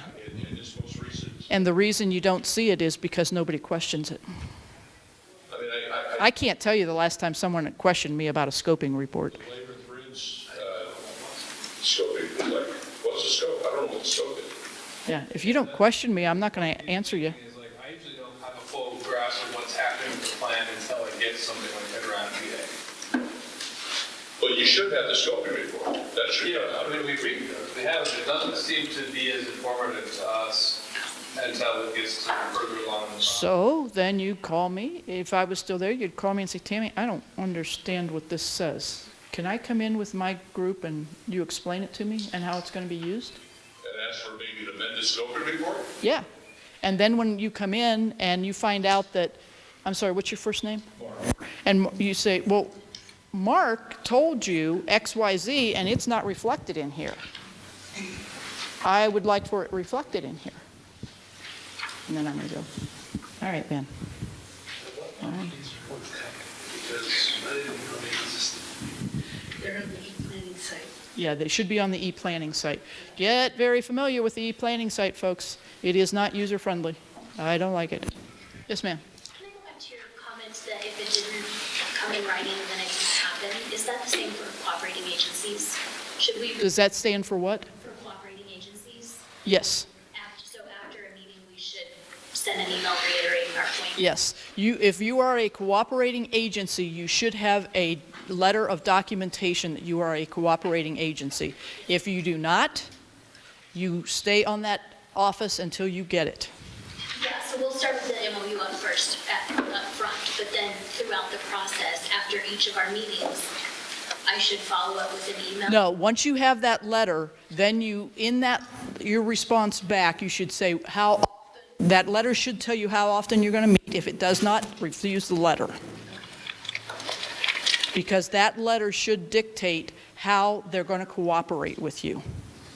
I have seen letters go out to our Game and Fish Department that said, oh yeah, Arizona Game and Fish is a cooperating agency, period. And I've gotten calls from Game and Fish then go, what the heck does this mean, Tammy? I don't know. I don't even know the person that wrote this thing. So I'll go to whoever and say, how often are we meeting with Game and Fish? Oh, I don't know. You didn't tell me. Well, did you ask me? No. Okay. Let's go back to the drawing board on this letter. Let's pull it back. So they'll ask for Game and Fish to either toss the letter or send it back. And then we sit down as a team, because there's a core team, and say, okay, how often do we need to meet with Game and Fish?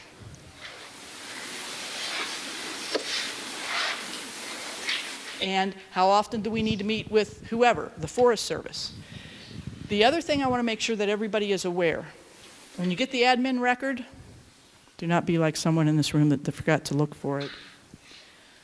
There should be something from Fish and Wildlife in that. Because everybody has to have a biological opinion or letter from Fish and Wildlife, either stating, A, that they found no issues, or B, that they found issues that need to be fixed. And if it is B, they better not be signing that travel management plan until B is fixed. If you do not see that in the admin record, call them on it immediately. I will tell you there is one laying out there that doesn't have it in the admin record because it got lost.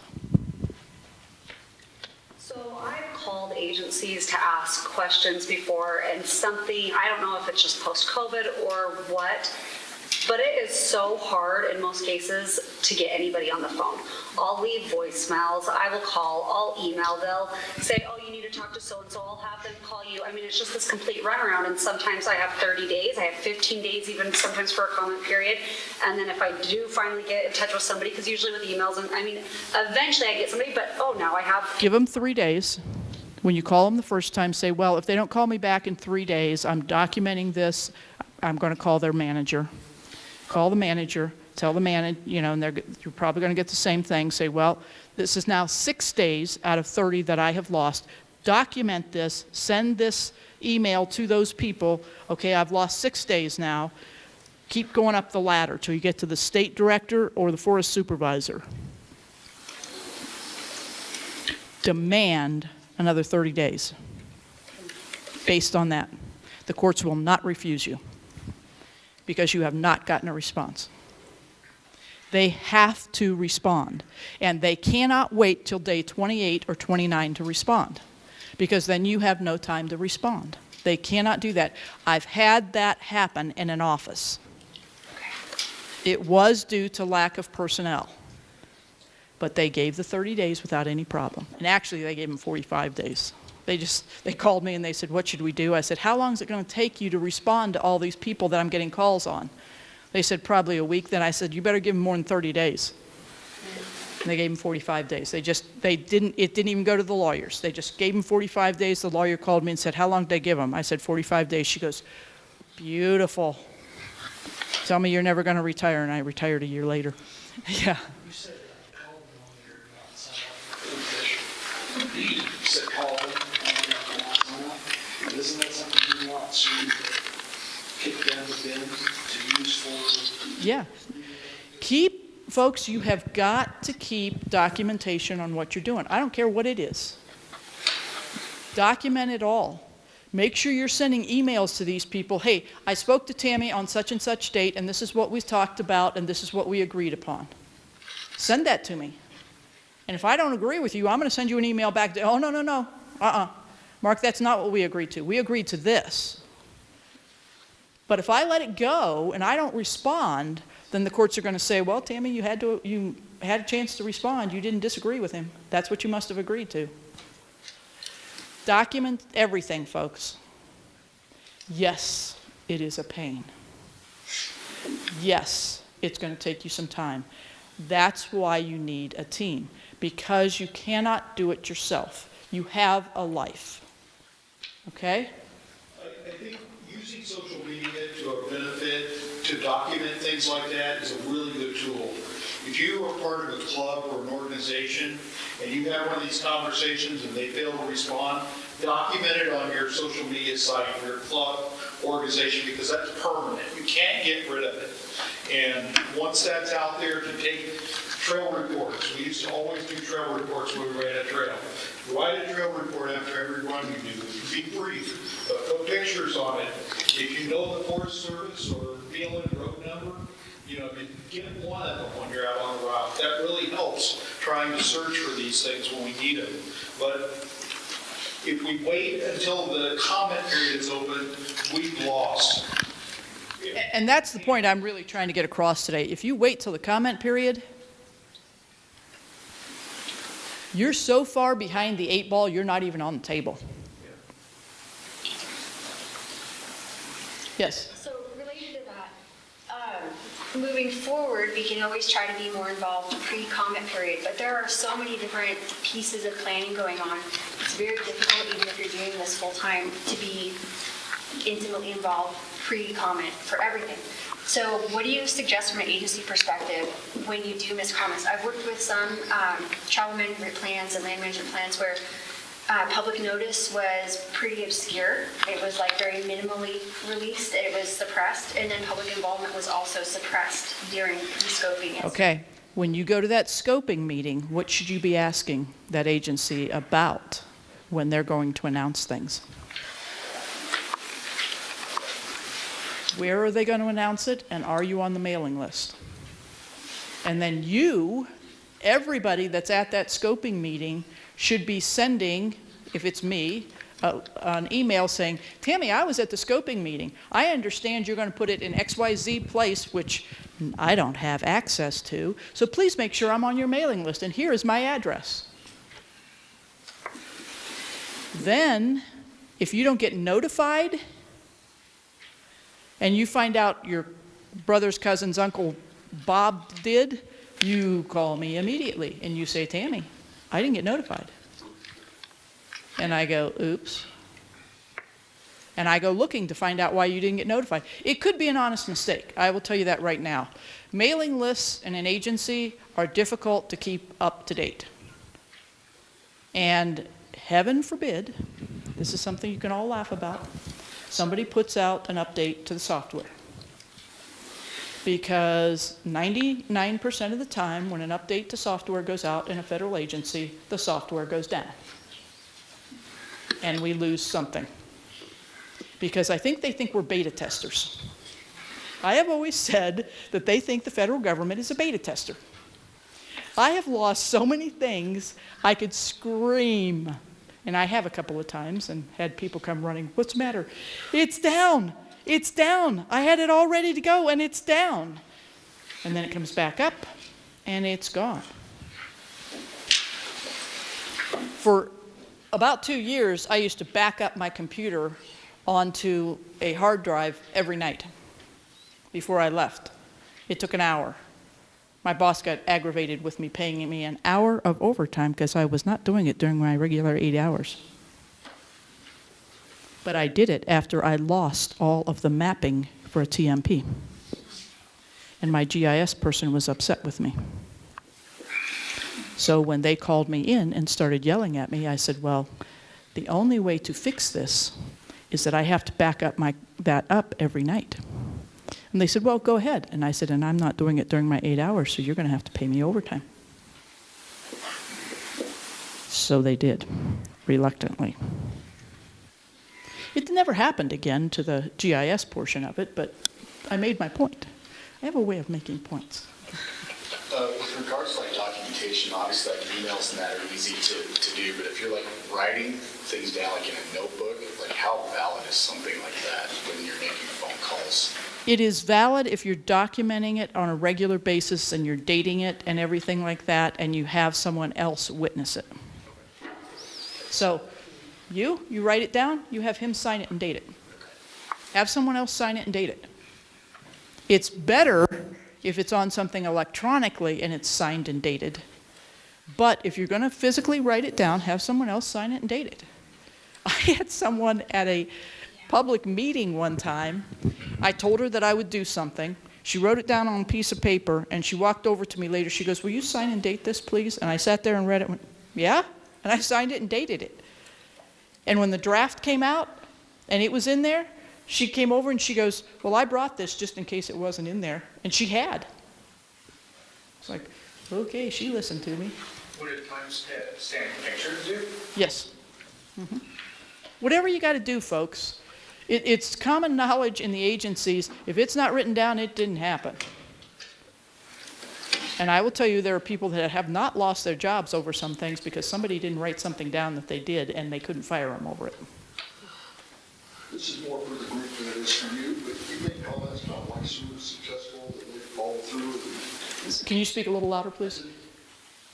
You make comments about why Sue is so successful, that they follow through and they have staff doing stuff, and there are literally dozens of environmental agencies across the country that are worldwide even that are doing this. The motorized recreation industry is fractured badly. Yeah. DRC is trying to pull it together, UPLA is trying to get it together. Somehow we got to get to where we have that kind of staff that does that, because as we keep using the word, there is no way we're ever going to get there unless we get a team that is full-time that is fighting this, because it's just too big. And it is, and you're absolutely right. If you read any of the non-motorized comments and see the data that they provide, they've got some research from somewhere that proves their point, where do you guys have that? Do any of you know where some of that data is held? I'm finding it now. Novak used to have a great library of all that stuff. I don't know if they still hold it. There are colleges that have done a whole lot of stuff. What if it doesn't exist? You need to find out a way to do it. You've got companies out there that are making millions off of you. Millions and billions. Why can't they put out traffic counters where you think an agency is saying there's more of you than there is, or there's less of you than there is? Or there's someone else going there that they're not counting, or that they're saying doesn't go there. You guys know what a traffic counter is? It's a device that goes in the ground. You won't see it if it's done right. And when you go over top of it, it counts you. That's how they figure out visitor use days. Forest Service is great at that. BLM does an okay job at it. They have to report those visitor use days every year. I'm going to hit on two other things that I saw questions about from Ben earlier. The first is going to be e-bikes. Like it or not, this is the way life is, okay? It may change in the future, it may not. But e-bikes are motorized vehicles. They just are. Distinction between a pedal assist and a full. There are three classes of e-bikes. There are three classes of e-bikes. I would challenge you to have an officer go with you and have all three bikes go by them and tell them which bike is which. Okay? That's the biggest problem with them right now. Plus, just like dirt bikes, they have already gone from the three classes, which should not go over 20 miles an hour, to bikes that are doing 60 miles an hour. And unless they've got a, most of us can tell a bike that's going 20 versus a bike that's doing 60, but most officers are not going to know the difference in most of them unless they've really done a lot of study to figure it out. But they are motorized vehicles. BLM does not allow them on non-motorized routes. Okay? Period. End of story. They are motorized vehicles. They're going to be on your routes. Now, I will tell you that personally, as a now non-agency person, I rank that right up there with allowing little kids on the little tiny ATVs and dirt bikes on the same roads as you guys. I think that makes as much sense. But that's the way the rule reads right now. Don't get into arguments with the e-bikers. Embrace them. Bring them in. Start talking to them. The e-bikers are taking your dirt bike trails away from you. And they're doing it legally. Why? Isn't there enough property out there for them to have their own trails? Can't they be on the trails with the dirt bikers? Sure. How about this? How about every other day the dirt bikers use the trail and the e-bikers use the trail, or every other week, so that they don't have to. Folks, there's ways to figure this stuff out. And when the mountain bikers are on there, why can't the little kids on the little vehicles be out there too? Moms, dads, grandparents. You don't want those little kids getting hurt because some yahoo that bought his 17-year-old a 800 ATV at Christmas time and isn't wearing a helmet comes screaming around a corner and finds your 5-year-old in front of him. These are things you need to start suggesting, folks. There are ways to fix this. There are ways to deal with it. Now, I know there was also 2 people that were interested in aircraft. If you are in the air, the FAA controls whatever you're doing. And we're not going to talk about what you're doing if you're in the air. When you land, as soon as those wheels touch the ground, you are an OHV. And don't anybody in here forget that. They are an OHV when they hit the ground. Well, land. I don't want to say hit the ground with an airplane. That was bad wording. Sorry. I apologize. Okay? They are an OHV at that time, and they have to follow the rules.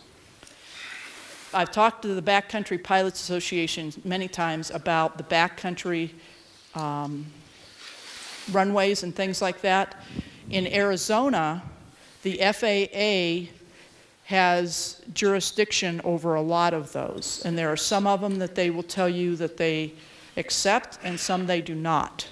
Both the Forest Service and BLM will accept that ruling. There are backcountry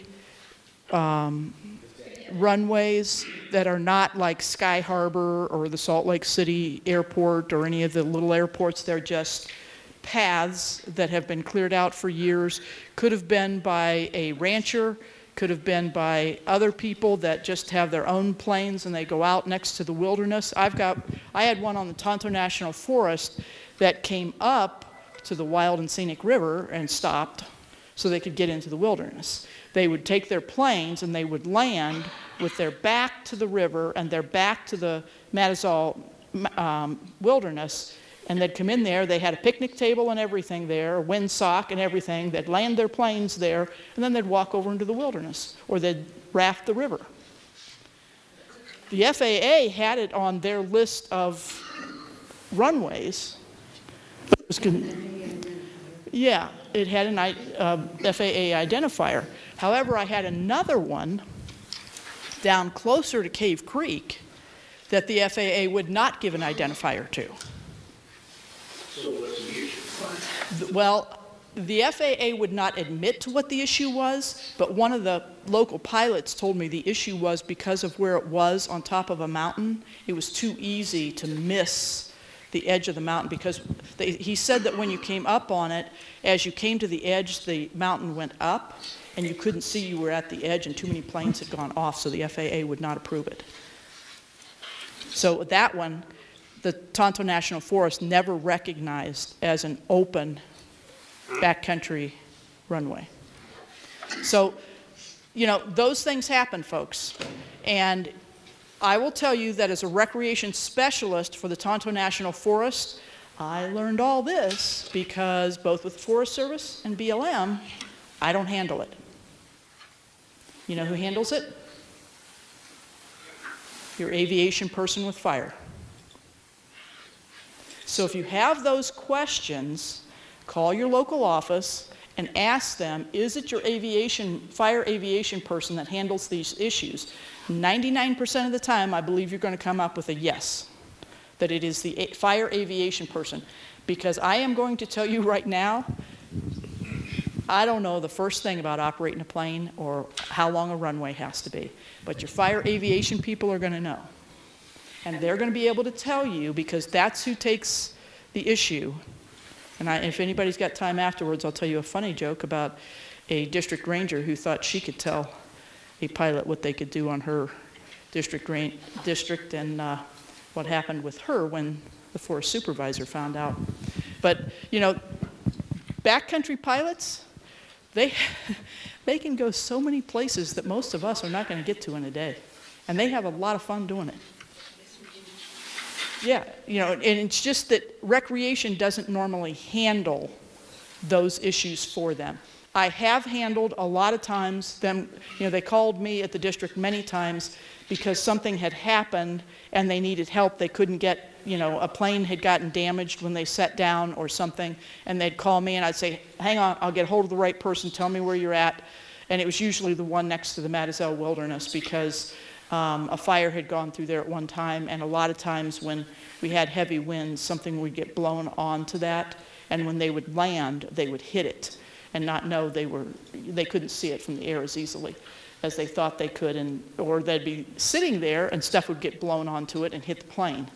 And then I'd have to call somebody to go out and help them fix whatever. And I'd just call the fire aviation folks and say, hey, can I send somebody out there to go do this?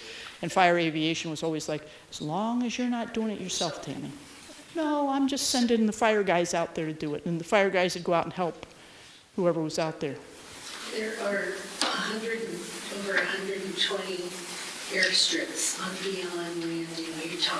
Yeah, and there's probably around 100 in Arizona too. And the BLM doesn't acknowledge or know about over 100 of them. Yeah, I know our Arizona Strip office in Phoenix, or in Arizona, has something written into their RMP about the use of them, which is one of the few that has that. Most of them don't have anything, but it's actually in their RMP, which makes it very unique, because RMPs are hard to change. Yes, ma'am? So if an airstrip is recognized by the FAA, can it be closed through travel management planning or No. RMP? It cannot be closed. No, it is just like a state, county, or local road. We have no jurisdiction over that. So can an area area still be recommended as wilderness, or like with the Forest Service, in a non-motorized ROS zone? It can, but they have to recognize that airport or I think they call them airstrips instead of airports. The airstrip has to be recognized that it is in there and has to be allowed. The only thing that can change that is the FAA. Because if it has an FAA number. How would they still designate an area as? Say that again? How would they designate an area as non-motorized or recommended wilderness or whatever designation we want to use if there's been that history of an airstrip there? They have to document that in the history. And when they do make that recommendation, the public has to make comments on that. They have to put that out to the public to make comments on. And those are things you should be checking if you're interested in those. There's actually an airstrip in southern Utah that was in a wilderness study area, but that airstrip and 4 other ones were put into the RMP specifically, not the TNP where they belong, but in the RMP. And now the one airstrip is now in a wilderness area, and they can't close it without checking with the state aeronautics, the FAA, and the pilot user groups. Right. And see, that's what happens. When you make sure these things are identified, when they're doing these LWCs, WSAs, whatever, then they can't go back and say, oh, we didn't know. It's like Cherry Road. Nobody checked. So now Cherry Road's gone. Does that also apply to launch sites for like parasailers? To what sites? Launch sites for parasailers? No, I don't think those are considered by the FAA, are they? Parasailers, you mean the ones with the like wings? Those are OHVs, but they still have to stay on the designated routes. Yeah. Okay. They are OHVs, like she said, but they are not handled by the FAA. You know, so it's a good conversation to get into. I have had wonderful luck working with the Backcountry Pilots Association. There are other associations, I don't know the names of them, but Backcountry Pilots Association I've dealt with a lot in Arizona. We had one airstrip that was right in the middle of an OHV area. And for the life of me, I cannot figure out why the OHV public would not leave it alone. They like to camp on it. And the backcountry pilots got tired of it. And I got a call one day that the people camping on it were being rafed by pilots. So I did one of the things that my boss didn't like for me to do, but a lot of times just turned his head the other way. I got in my truck and I went out and I went to the first campground and look at what they're doing. And about that time the plane went over me, and I will tell you, it was a little close for my comfort. And I said, do you realize, did you read that sign over there that says it's an airstrip? Well, yeah, but it's not an airport. Did you read the sign? Yep. Then move. He wants to land, and he's going to run out of gas. And when he runs out of gas, he's landing. And I went to every campsite, and I told him that. They called the police. The Peoria police showed up with a tow truck and moved him. Why? Because it wasn't the first time. But the Peoria police knew what it was. And when the Peoria police got called, the guy called me and he said, am I coming with a tow truck? I said, yep. And what did the tow truck do? He didn't move the cars at first. He moved the campers. And he towed them where the cars were going to have a hard time getting to them.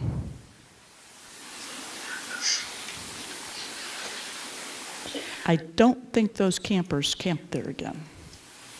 Folks, don't make your agency people mad. Yes, sir. I was just curious if you knew if a plane lands on the water, like a river skiing surface, can you speak to me? He's asking if they land on water. Yes, they are still an OHV when they land on water. Now, If you look at the Forest Service regs, they talk about landing on being in snow. They do not talk about landing on water.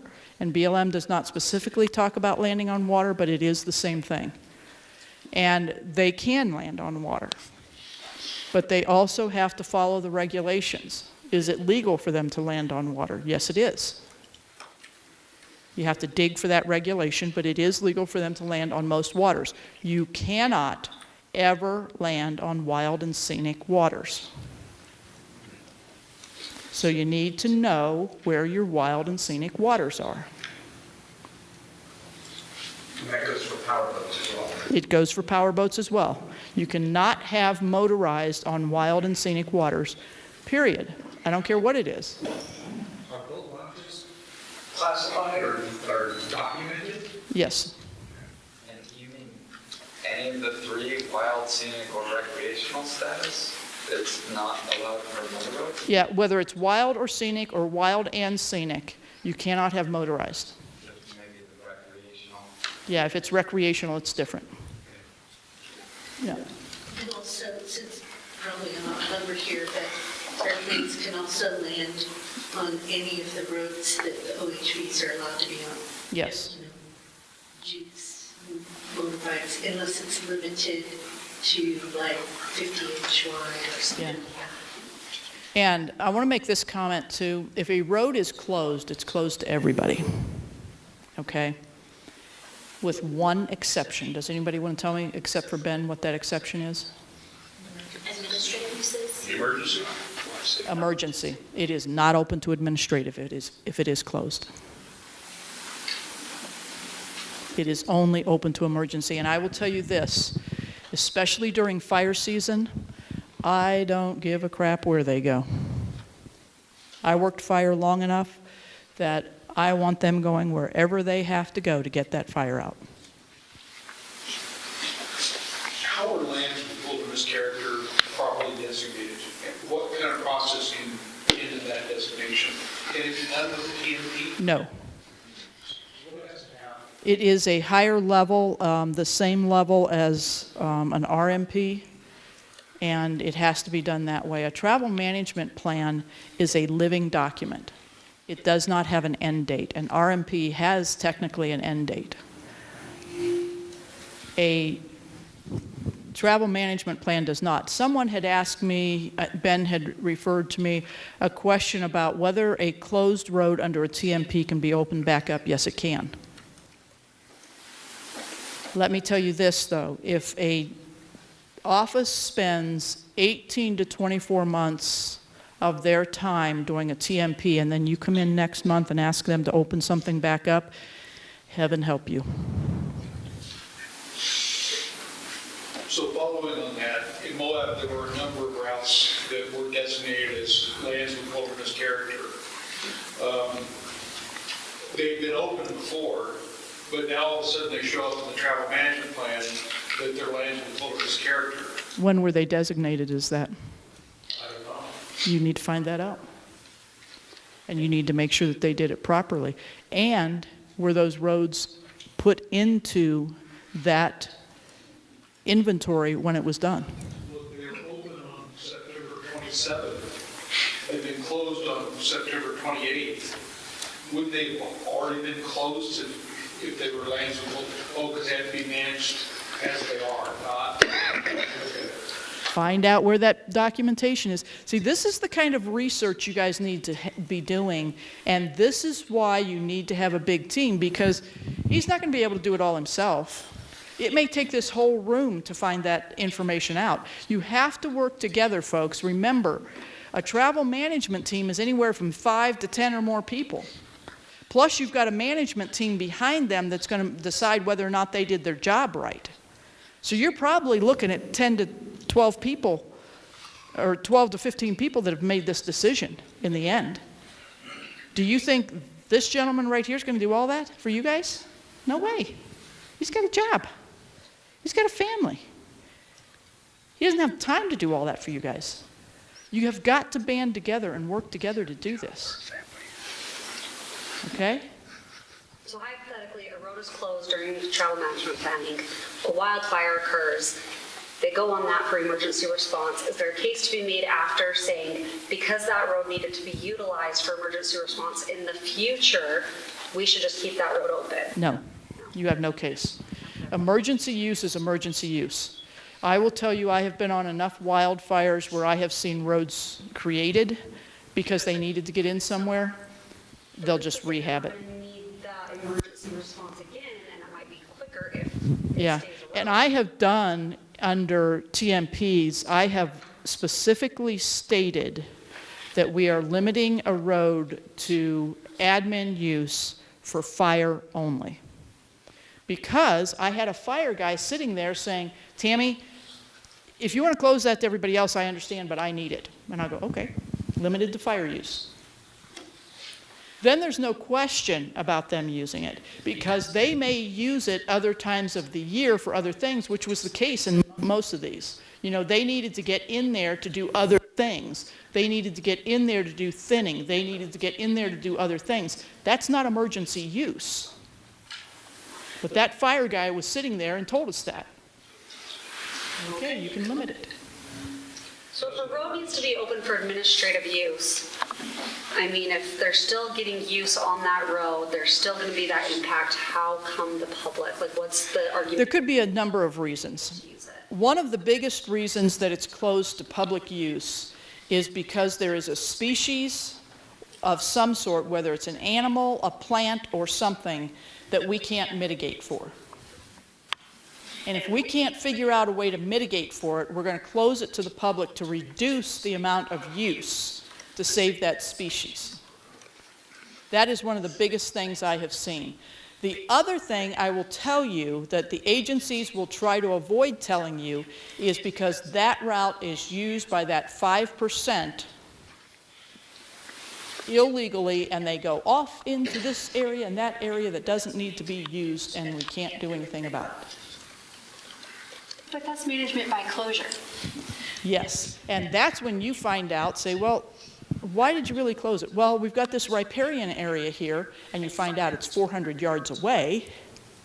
You go out and look, and you see all these little spurs going out to there, and you go, oh, wait a minute, I know why they're really closing it. And then you come back into your club, and you say, hey, guys, gals, can we go out here and fence this for them? Do you guys mind spending the next 6 weekends putting a fence up so that we can keep this road open? And then you go back to the agency and say, hey, look, this road gets us over here where we really want to go in a third of the time. If we put a fence up here and we maintain that fence for you, will you let us have it? And do you think that that is something agencies are open to considering for? I think if you keep doing that, yes. You have to keep doing it. And you have, if you've done all the work I've asked you to do in the beginning and been honest and talked to them and they know you and they trust you, chances are they're going to take a few of these, they're going to go, okay, we'll try it. But they're going to put it in and tell them, put it in the TMP that if we don't maintain this, you're going to take it out. Give them that right. They don't need you to give them that right, but tell them, if we don't keep it up, do it. I will tell you, in one area, people lost it because the club fell apart.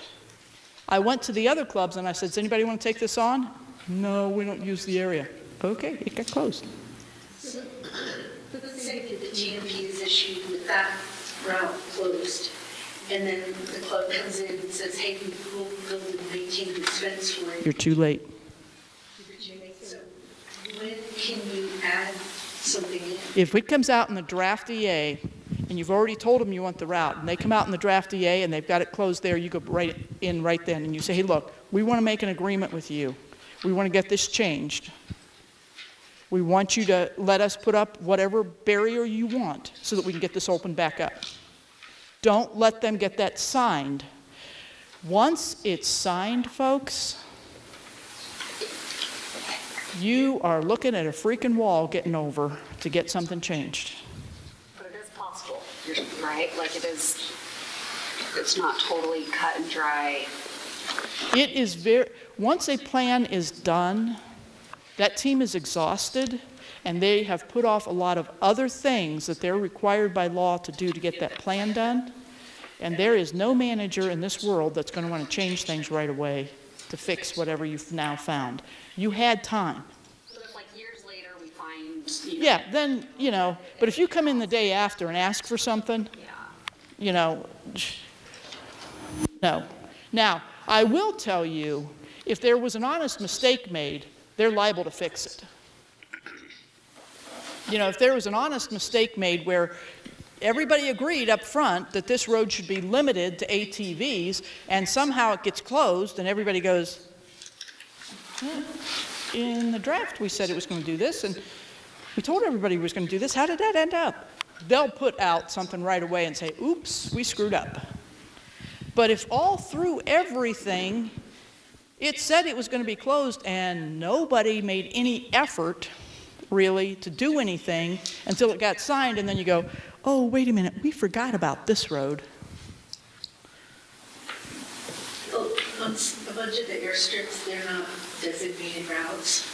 So how do you go about adding designated routes to the TMP? They don't have to be designated routes, the airstrips. What you need to do is get with the agency before they start and say, okay, in this area, we know there are XYZ strips that are authorized by the FAA. Okay, then you need to go to the FAA and say, authorized by the FAA is to have the BLM sign off saying that they agree that this is the landowner. get a letter from the FAA stating that first. But that's how it works. No, I mean, because the BLM will tell you that's not the way it works. The BLM will tell you that the FAA has to approve it first. I've been down this road. No, I've applied for FAA identifiers. The form that you fill out, you have to have the airstrip manager and the airstrip owner. And the owner is the BLM, so they have to be involved in getting the FAA. Go to your BLM, show them that form, and ask them how they want to deal with it. Because nobody's ever brought me those forms. They've always come in and said, this is the way it is. Chances are they're going to send you to Fire Aviation, and Fire Aviation will tell you what they will or won't do. Because Recreation is not going to sign that form. And I don't know a manager that's going to sign it. It's going to be Fire Aviation. So Tammy, I went through 947 routes that were closed in OF. And fairly typical of the rationale for closure was a laundry list of 12 things that were causing that closure. Does that mean if one of those things can be disproven, is that a reason to overturn that decision? It could be. Because let me just read, this is pretty typical. D-2040 is closed to motorized travel. It's a 5.5 mile long route that parallels B-336. Okay, stop right there. Okay. It parallels. How close is that other road? Okay, you guys need to do your work and figure out what it parallels, that they're saying it parallels. You need to do your work and figure out what the difference is between the roads. It's not close. I remember that from my notes. Okay, but it doesn't matter if the other one is not closed, but what is the difference between the roads? They don't, but you need to. Okay. You need to say, okay, road A is different for this reason. It takes me to a different place. It provides a different adventure. It provides different. And that was done on one of the mashed potatoes routes. One was closed, the easy route was kept open, the hard route was closed. The hard route is the one that... Yeah, and see, those are two different recreation activities, yeah. Hard versus easy. Okay, read the next one. Okay. Closing D-2840 will minimize route inflation there, resulting in a less redundant network. And that relates to the first one. Right. Closing the route, this was on a lot of them, will minimize impacts to wildlife habitat. For example, desert bighorn sheep are on crucial fawning range, including reducing habitat fragmentation. Closing D-2040 will contribute to retaining and restoring vegetation and soil cover. Okay, hold on. What are they doing? What are they doing when they close that route to increase forage? That's what you need to ask them. What are they doing? Do you know in Arizona how long it takes for a road to rehab itself? Are you asking if there's any plan for that road? Yeah, where is their mitigation? What does their mitigation tell you? If they're not doing something and if they don't have a timeline for it, question it. What's the next one? That's pretty much the end of that paragraph. The next paragraph, the next round is almost exactly the same. Okay. Do you guys know what a weasel word is? All too well. It's something that doesn't mean anything, but it sounds good to the courts. Those are weasel words, and that's what that is. Yeah. If they don't have, and if they say they're going to rehab it, ask them where the money is. Ask them where the money is. Read it, the same thing 3 different times to make it more. I'll lay you odds right now. I'll buy y'all dinner if they've got the money for it. I think in no other area they're just going to claim that it can rehab on its own. And how long will that take? Well, it all depends on the soil type of things. Yeah, exactly. And sometimes it's actually just weeds that come back to the area. But I was wondering along Loren's lines, like what extent of evidence do they need? They say that there's an erosion problem. I don't see one. Do they need to be able to provide photographs? Yep. And like she asked earlier, have they tried to mitigate that erosion? When was the last time they did any mitigation? Did they ask you to help them? Did you offer to help them? Are you offering now? In this case, in the RFP that was previously issued from OAB, it suggests all the mitigation on a lot of these routes. It's my understanding none of them were done. And how long ago was the RMP done? 2018. And let's see, it's 2024. So if it's taken 16 years and no mitigation has been done, and now they're closing your road because they didn't do the mitigation, have they asked you in the 16 years for any help? Yeah, but like, to be honest, there's a lot of work that's been done in that area. I mean, plus you've done some, you've been on the ground doing it. Yeah, thousands of hours in this planning area. Okay. I get asked 2 days before it's supposed to happen. Yeah, you know, here's the thing, folks. I know y'all love to go out and ride, I do too. But you got to start doing some stuff. You've got to start doing some research. You've got to start knowing the difference in what they're doing and what they're saying they're going to do. They're already got their plans set for next year. Do you know what those plans are? Do you know those people? Do you know those specialists? You've got to do this if you're going to make an impact. We've already talked about how the other side that doesn't want you to have these routes is doing it. I hope what I've done today is shown you that you can start showing these agencies that you have some wisdom and that you have some skills and that you want to start using them for their benefit. You're not just going to write a letter and expect them to make a whole bunch of closures and do nothing. That's what your counterparts do. They may get a whole bunch of judgments and stuff like that, but what are they doing on the ground? You need to be different. You need to be helping the agencies. You need to be learning the rules and regs so that when you write your letters, you've got something in there that says 43 CFR says this. Your Organic Act includes me. Your Organic Act says right here that I can do this.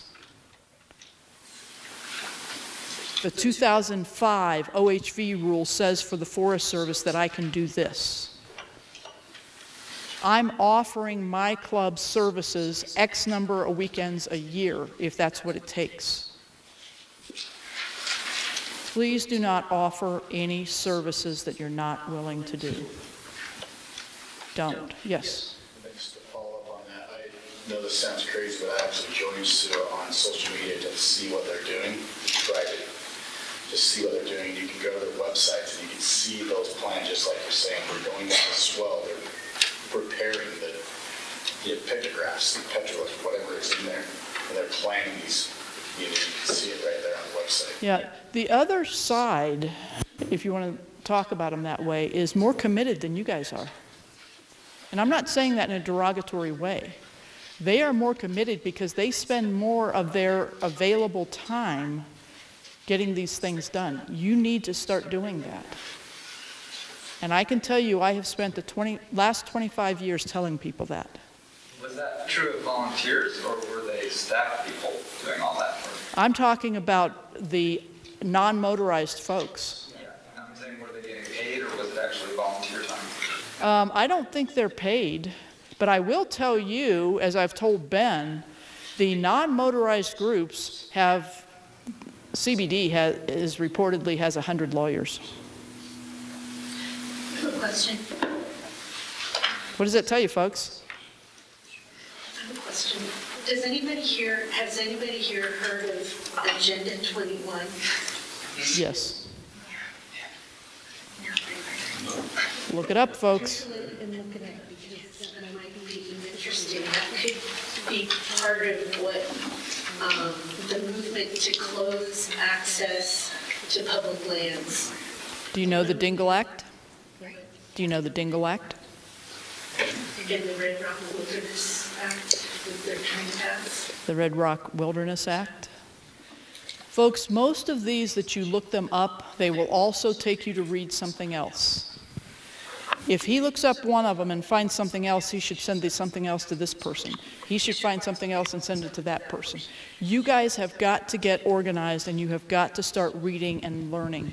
And then you have to share what you're learning. Because if she's on vacation when you need the information, I'm telling you, if I'm on the beach somewhere, don't call me. My phone's in the house. Okay? You've got to start working together. Include the e-bikers. They know more than you do.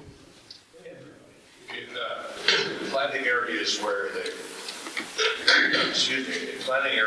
the local county is OHV friendly, what are your thoughts about trying to leverage their MIA as a cooperating agency with their travel management plans? Absolutely.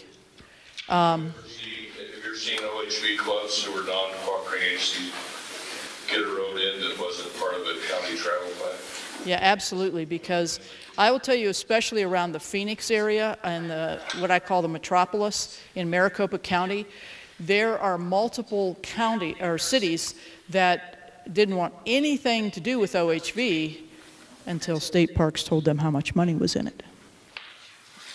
It seems to me like the part of that labor you keep talking about doing early on ought to be getting some face time with county Yes. planners, right? Absolutely. Sure that their TMPs, because they're going to submit as cooperating agencies, right, during the administrative phase, making sure that all the routes you want are in the... Yeah, because they're going to be cooperating agencies on these TMPs like was being asked earlier. And if you are one of those people that drives from your house to get somewhere and the federal agency closes that route, then you're making a new one, and that cooperating agency is not going to like that. So you need to be working with those counties, those cities, those locals, and saying, hey, look, this is the route I use to get to here. Will you please make sure that you also talk to them and that they know that this club exists so they'll come talk to us too? Sorry. Go ahead. Look out ahead on the plans that are set to be done by the BLM and the Forest Service in 25 or late 24. And then get in the offices of the counties, and the personnel who work on their travel management. Because it takes some time to amend county plans. It does. And, every county's different. And, but if you could get the county on your side, if you can get on your roads, into a county PNP, it seems to me like you're ahead. I don't know. What are your thoughts on that? Do you guys really pay attention to that? Yeah, and I'll give you two examples. Oh, absolutely. I'll give you two examples. The city of Peoria and the city of Buckeye. Peoria is on the north edge of Phoenix, and they wanted to expand their boundaries and include this entire area that was BLM. We went, okay, are you going to send police out to deal with the OHV issues up there? I mean, you could see Peoria, their whole city council go, uh-oh. They pulled their claws back real quick until we went to state parks. I went over to state parks one day and I said, hey, we don't have enough police, you know that. And they said, well, it won't be a big problem for you because city of Peoria is going to annex that. Yeah, but it's still going to be BLM property. And have you looked at the cars that the city of Peoria has? Now remember, there's an OHV fund of over $2 million sitting at state parks. So I said to state parks, how much of that is going to get pulled back if you guys don't spend it this year? Oh, quite a bit. It takes $75,000 to get a non-car for the city of Peoria. How many can you afford to give to the city of Peoria if they ask for them? Eyes got this big. State Parks went over and talked to the city of Peoria. City of Peoria went ahead and annexed the area. Now they have 4 SUVs. And they patrol that area. So I now had 4 more officers in that area. I had 4 officers in the entire field office before. Now I've got 8. So then when we did the travel management in areas that had been annexed by Peoria, guess who was sitting at the table? Exactly. And guess who my OHV clubs went and talked to about some of their routes? And guess why some of them were left open? He's made a very good... Find out who those coordinating agencies are. Go work with them. Say, hey, look, we know that they're going to do this TMP. We want your help too. Because we want to control what goes on here outside here too. And we don't want the yahoos out there either. We want to get them away from your city, away from your county. We want to get them out here on public land. We want them doing the right thing. Help us. It's been talked about inviting BLM or Forest Service staff out on the trails. It's really important to invite out your local county people. Take them out on runs. We fought off the Sand Mountain Land Exchange, and part of the reason we got that done was because BLM got Water Conservancy, Washington City, and the St. George Chamber of Commerce involved. And we sat down in a meeting and hashed out an agreement. And we took half of the county commissioners on rides. We took all the top staff at Water Conservancy and their commissioner staff out on rides. It makes a world of difference. I mean, when you have 4 to 5 hours and they're having fun on a run, it's better than the job they do during the day. Have any of you ever heard of a Recreation and Public Purposes Act? Okay, let's have a little rabbit trail and some fun. City of Buckeye.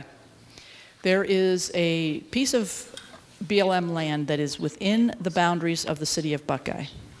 Okay, which means that I-10 is the lower piece of this property, and there are all kinds of houses, multi-million-dollar houses in some cases, around this piece of BLM property. This area used to be a shooting range, which BLM closed because of a deadly accident that happened on it. So it's no longer can be a shooting range. Well, it is near the White Tank Parks, which is a non-motorized park that is also BLM land that the city of Buckeye manages and makes quite a bit of money off of the permits that you need to get on that property. And they make good money on it. They take good care of the property. BLM doesn't have to deal with it anymore. It's within the city boundaries. We don't care about the property anymore. And after 10 years, the city of Buckeye can own it because they're following the regulations under that RMPP. Well, this almost connecting property is now being looked at by the city of Buckeye as an OHV park. Why? Because it is in such bad shape from the shooting that we went, well, why don't you just make it an OHV park? Then you don't have to plant anything on it. Then all your yahoos that you're having trouble with all over the place can come over here and play, and you can put trails in and you can do whatever you want. Their planner called me the next day and went, what the heck are you trying to get me to do? What did I do? Novak has had on the shelf for the last 20 years a 10-acre park completely laid out, and I sent it to him. And he called me back, and I will not use the language he used, but he was like, holy cow, this is all done for me. I mean, signs, toilets, routes, pavement, everything. It's all done, and it's almost the same size as this piece of property. Yep. Call Novak, they'll help you put it in. So the city of Buckeye is going to have a 10-acre park under an RMPP. And after 10 years, they'll own it. And they'll make thousands and thousands of dollars every year that'll go into their coffers. This is not rocket science. Do you know how many people would use that because it's easily accessible off of I-10?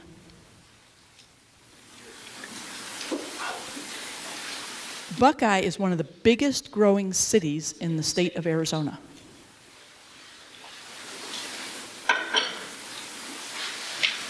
Folks, this stuff is not rocket science. Like he's saying, talk to these cooperating agencies. Get them involved. If they find out something's going on their back step and they're not a cooperating agency, they're going to be going over and talking to the BLM or the Forest Service. Wait a minute, what are you doing on my back door? Can I get involved? Can I have a say?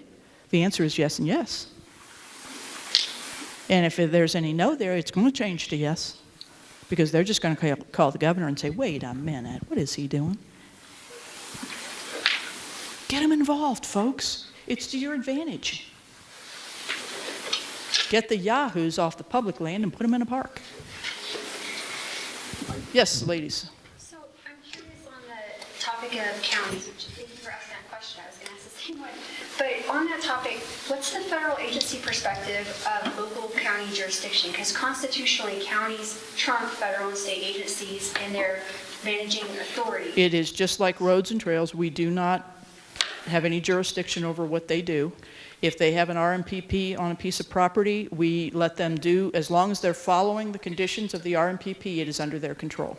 But even in federally managed lands, the county can supersede managing authority.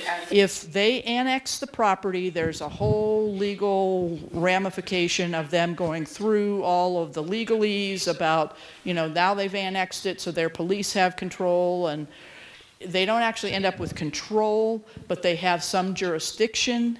So they go through all of this legalese, which I won't even try to get into, but law enforcement goes through and kind of blesses them and says, go ahead, because we don't have enough people, you go ahead. If you need our help, we'll come. But even without annexing, is that recognized by federal agencies that local counties are? They have to have jurisdiction, they have to annex the area. It has to be, that's how they get jurisdiction, is by annexing it into their city or county or whatever. I'm going to follow up with you on that. Yeah. Do governor's consistency reviews apply to travel management plans? Does what? Like governor consistency reviews apply to travel management plans? They can. Typically, governors don't get involved. They tend to get involved when there's complaints. So, like for example, with Moab, with Labyrinth Rims, Gemini Bridges, we did have a governor's consistency review, and the BLM is saying that it only applies to RMPs and not to TMPs. I would have to check. I don't. But the BLM is saying that is correct, so I was curious from your perspective. I'm not sure that's correct. I think it applies to any planning process, but would have to look that up.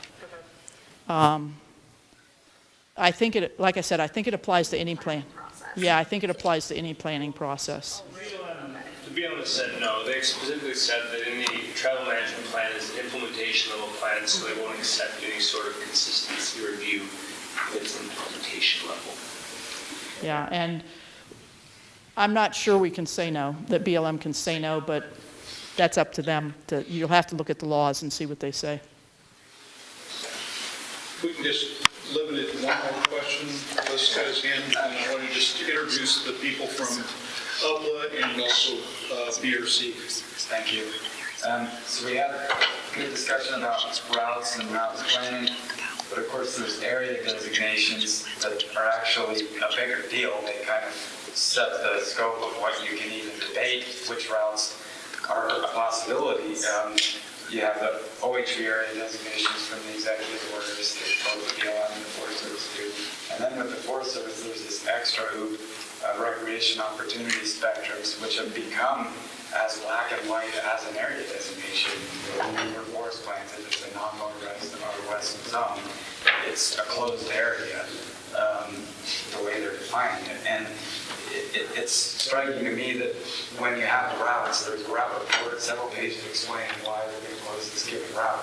When it comes to these areas, where the ROS, or in the case of like the OHV closed areas and the monument, the new grand staircase draft plan, it's like half of the monument closed right off the bat. There's no documentation of what their analysis was, where these lines go, the closed and the limited and the open, or the motorized and non-motorized in the case of RMS.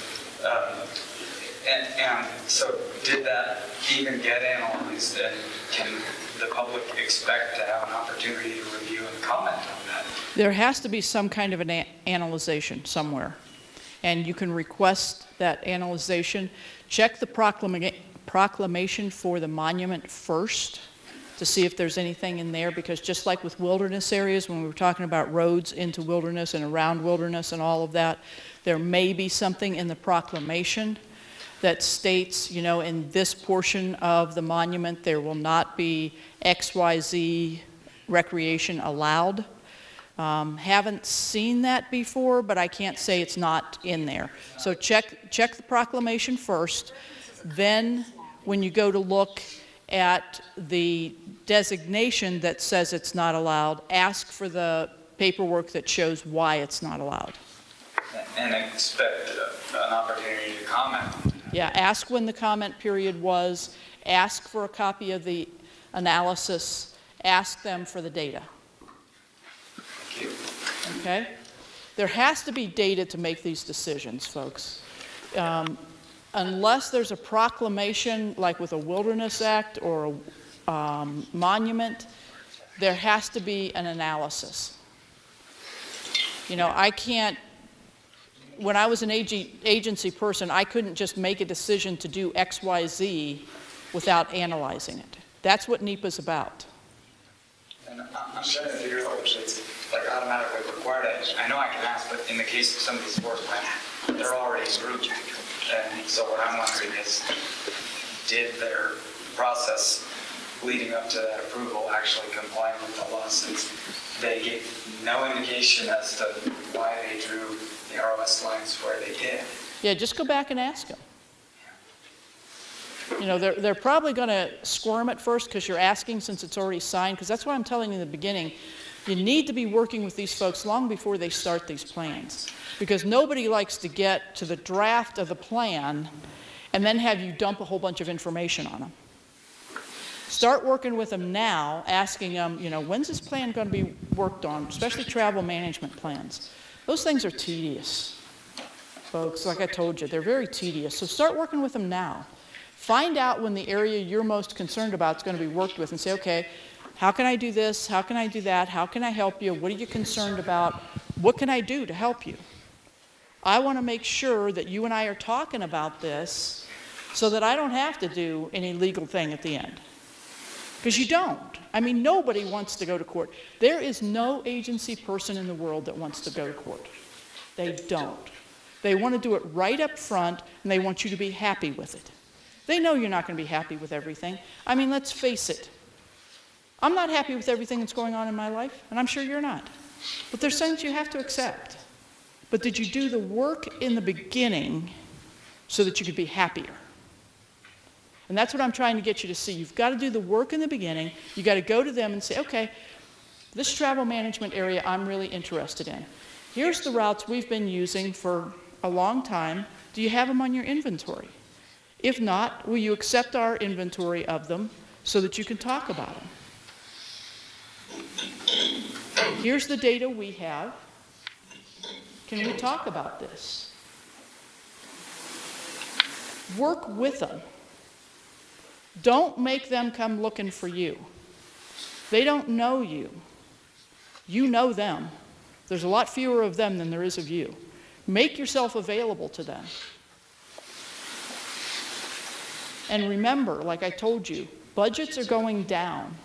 If they need mitigation done to keep a route open, offer to do it. Sign up to do it and do it. But don't tell them you're going to do it and then not do it. Because they're not going to trust you the next time. Okay? Loaded question, if you don't want to answer it, I understand, especially with your pension on the line, but how much is Washington, D.C. driving what's going on in Utah right now? I can't tell you that because I never worked in Utah, but I can tell you in Arizona, we always knew what was expected of us from the Washington office. And I think every office knows that because we know what plans Washington expects us to finish and when they expect us to finish them. We have to answer to them all the time about the progress or lack of progress we are making. And if something goes to court, you can bet Washington knows about it when it goes to court. If you were sitting on our side, would you be concerned that a high-ranking sewer official is best friends with the director of the BLM in Utah?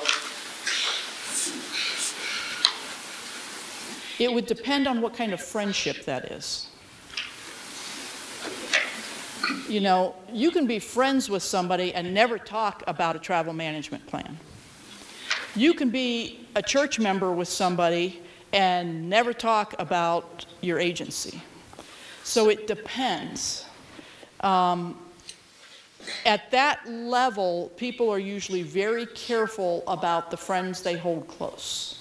And they're usually very open about those friendships to the higher management. They usually tell them, hey, look, you know, so this person is a friend of mine, this is what we do. And they'll be told, you know, hey, look, that's a little bit too close of a friendship or what, you know. You can't avoid being friends with people that someone else may see as being an opposition.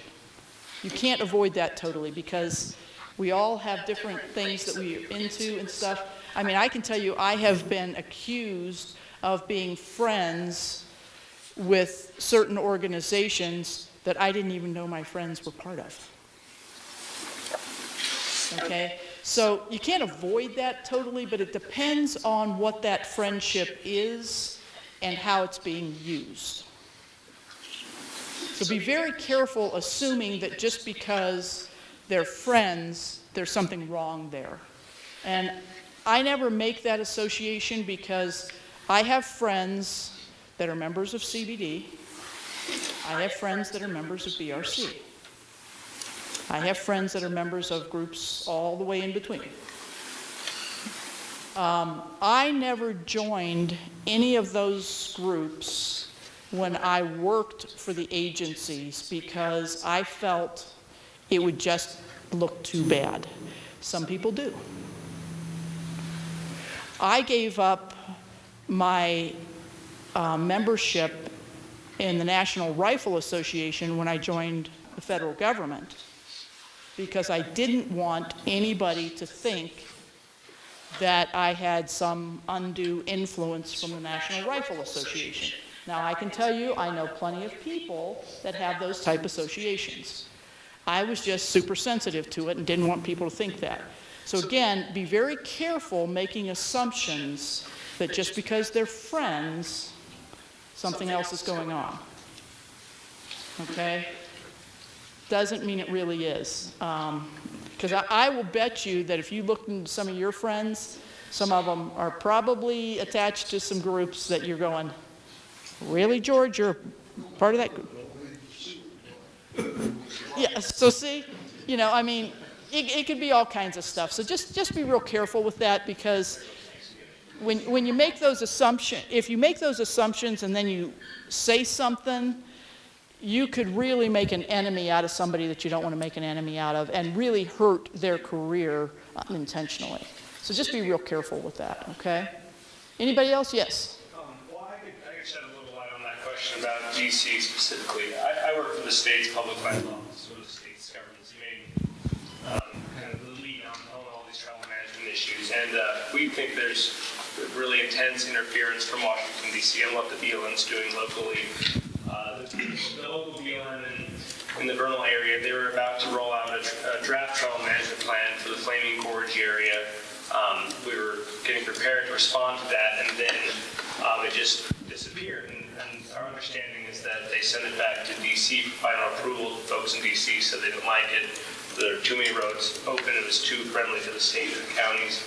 And we still haven't heard anything. And as far as we know, they're doing more analysis and finding more ways to close down roads in that area. So it's a real concern, because there's fantastic BLM personnel all over Utah who support public access and recreation, and we think they're being overruled in a lot of situations. This administration, and really it's been a trend over 20 years I've been dealing with travel management, it's gotten more heavy-handed with every administration. And I guess that's fine to put your signature on something if you're president of the United States. But Congress defines or flip on other things what the agency is supposed to do, and the administrative branch just implements, essentially. And so if it gets to the point where an administration is basically telling the agency to do something outside of what Congress directed, then what exactly is the recourse besides suing? It's probably going to be a combination of things. You know, and that's a really touchy thing to answer, because I can tell you, having worked for the agencies for 30 years, when you get those conflicting reports, in the positions I was in, I just took a step back and said, boss, tell me what to do. And usually my bosses went up the ladder and said, somebody else tell me what to do. Because nobody wants to be in those political positions, between those political positions. So it's hard to tell what you're going to get told to do. You know, and I'll tell you this, I still do not know what happened. And I'll tell you that honestly, I still do not know what happened. We were going to do a small area called AHO, Travel Management Plan. We got everything ready, set up the public meetings to do the scoping, put out the notice. 5 days before, my boss was on vacation. His counterpart that was sitting in for him called me and said, Tammy, stop AHO right now. And he said it in such a coarse voice that I was like, oh crap, what the heck did I do? Is all I had done was put out that we were going to have this public meeting. We were going to have 2 of them, okay? And I'm like, what'd I do? I can't tell you, just stop.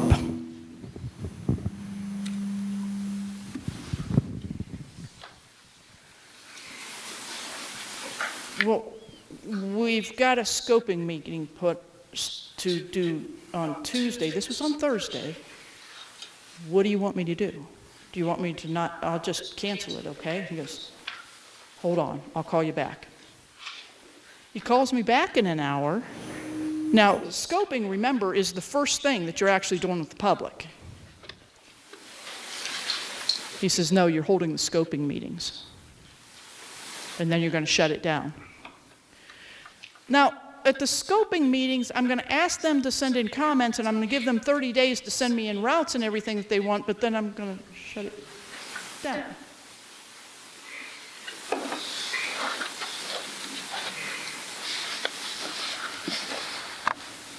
What? But if I just shut it down now, no. You'll hold the scoping meetings, you won't say anything about this, and then you'll shut it down. Okay, I understand to a point, but I have other questions I have to ask. What? So do I accept the comments for 30 days or not? I don't know, I'll call you back. So I get a call back and I'm told yes to accept the comments for 30 days. Okay, so we hold the public meetings. I tell them what the schedule is, what the schedule was. I tell them how to send comments in. And two things happened. First of all, somebody sends in a comment that says, I don't have time within the 30 days. I want you to extend the 30 days so I can send you more comments. So I go to Bill and I said, Bill, somebody wants me to extend the comment for 30 days because they don't have time to get their comments into me. What do I do? I don't know. I'll call you back. So, you know, folks, things happen. I still don't know why that TMP was stopped. And this is over a year and a half later, okay? I don't know. All I can tell you is my state director got a call and I was in the hot seat. It had been on the schedule for 3 years that we were going to do it at that time. I don't know what happened. I still don't know what happened, and it's still not being done. They had me put in for a grant from state parks to do this travel management plan, and now it's dead in the water because I got a call that said, Tammy, stop. So we don't always know, folks, what happens in these political issues. And most of us are smart enough to go, okay, I get it. You want me to stop, boss? I'll stop, but tell me how to do the details of stopping. So AHO is still out there on e-planning in a hurry up and wait mode. Politics plays a part of this, okay? But in the case of Congress and the president getting involved, I will tell you that would go to my state director and it would stay with him until he made a decision as to what to do or got somebody in Washington to tell him what to do, because I would not get involved in that, just like this. And that may have been something that came out of somebody in Washington that stopped the AHO project. I don't know what it was, and I probably will never know what it was. If he told you, he'd have to kill you, right? Well, and he laughingly said to me, Tammy, you don't want me to have to do something to you just because I tell you. And I looked at him and I said, no, I really don't need to know that bad. So, you know, things happen, folks. Politics plays a role in government work. It really does. Sometimes it's a little role. Sometimes it's like he's saying, you know, it goes to Washington. We're on a little bit of a time crunch here, and we're Yeah. I want to respect everybody's time. I want to thank everybody for coming. You guys are the ones that make a difference. I'm really glad to see this many people here. The thing that I'd really like to reinforce is one thing Tammy said, is how big does our team need to be? Our team needs to be as big as that crowd that you see tomorrow and on Saturday. That's how big our team needs to be to really be able to get this done.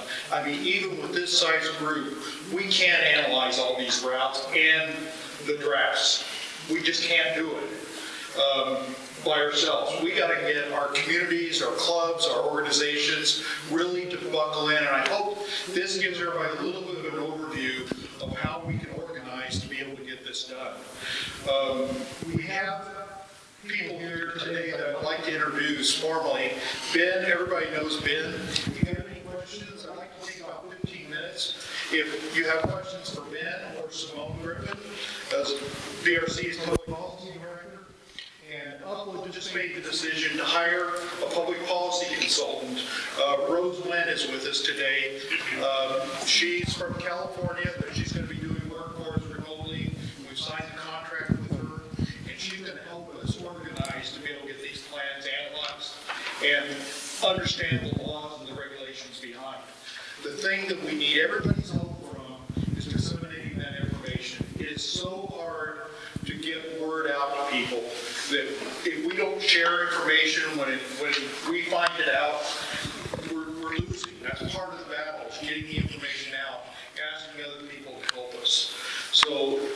the comment that I would like to leave with you today is we've all got to buckle down and get 10 times as many people involved in this process to really make a difference.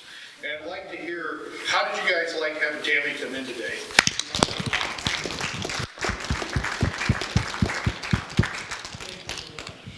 It's been a wealth of information, and we will have this video done in probably 3 or 4 weeks. We're going to try and put it into bite-sized pieces, so you don't have to watch for 2 hours, because it's hard no matter what the subject is. So we'll try and organize it by segments. Thank you at your leisure. Thank you, SLOREX, for doing this. And I'd like to turn the floor over to Ben, Simone, and we'll put Rose on the hot seat too if you want to, even though she hasn't even started yet. But if you have any questions specifically for BRC, now would be a great time to shoot them out. Hey Ben, if anybody has questions, will you give them that microphone? Yeah, we can give them mics. I do want to say I think Loren got everybody's emails as you guys checked in, and if you're here, that means you probably care more about this than most do, or at least you know enough about it to know you need to care and be involved. And so we'll use that email list to make sure you guys are looped in. I mean, the one big takeaway I took from Tammy is we do need more people building relationships with our friends that work in the agencies. And me and Simone would love to do it, but we're just 2 people and we're not everywhere. And so we do have members in clubs everywhere though.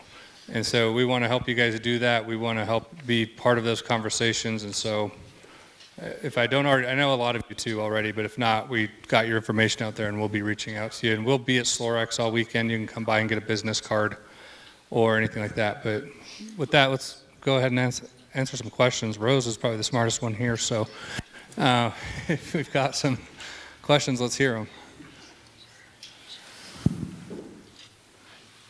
I'll go first. One of the reasons that I'm here is I'm starting a group, to do, guided tours, if you will, for free. It's just like but it's more van oriented. And I just want to make sure that we're doing everything we can to not give the other side ammunition. I want to make sure that our members are respectful, things like that. So, if I take a tour with 30 vans, am I causing a problem? Do I need to limit it to a certain amount? Is there anything we can do, to show that we're trying to use the land responsibly? I mean, it depends on where you go. If you have limitations. If it's BLM or state land, Sounds like Simone has. I mean, everywhere just is going to have different requirements. And so, I mean, if you're going down onto Grand Staircase Escalante National Monument, you're going to have different, depending on where you go or how many people you have. I mean, you might have to get a permit. There might not even be places that you can go with too many people. I mean, it might not even just be permitted. You just can't do that with that many people. And so it really is place by place, depending on if it's wilderness, if it's a monument, how many people, overnight, everywhere, kind of like there's not just across the board guidelines for that. So yeah, kind of a not great answer, but can I, because we all know it's hard to reach out to people that are in charge of these areas, they don't answer. For clarification, you gotta reach out to these organizations. Well, each BLM district has different rules on, so what you would need to do in the case of your vans is you'd have to find out what they constitute a group of. And then you can't go over that group number. Then if you do, you may need a permit to do that. Making money on BLM lands, are you doing this tour guiding as just a social thing? Okay. You may or may not need a permit. Permits can also require insurance. But every BLM district is different in the state of Utah on how many vehicles they consider to be a group. An organized group that requires a permit. Organized group that requires permit. So it might be 25 in one district, it might be 29 in another district. So wherever you're going to go, you need to call and get guidance from the local area, the BLM, the Forestry Service, and stuff like that. They've been saying that it's hard to get someone on the phone. Do you have it on your website? I know, They're saying the agency. Right, you're saying it's hard to get the agencies on the phone. It's hard to get the agencies on the website. Or get the agencies on the phone. Is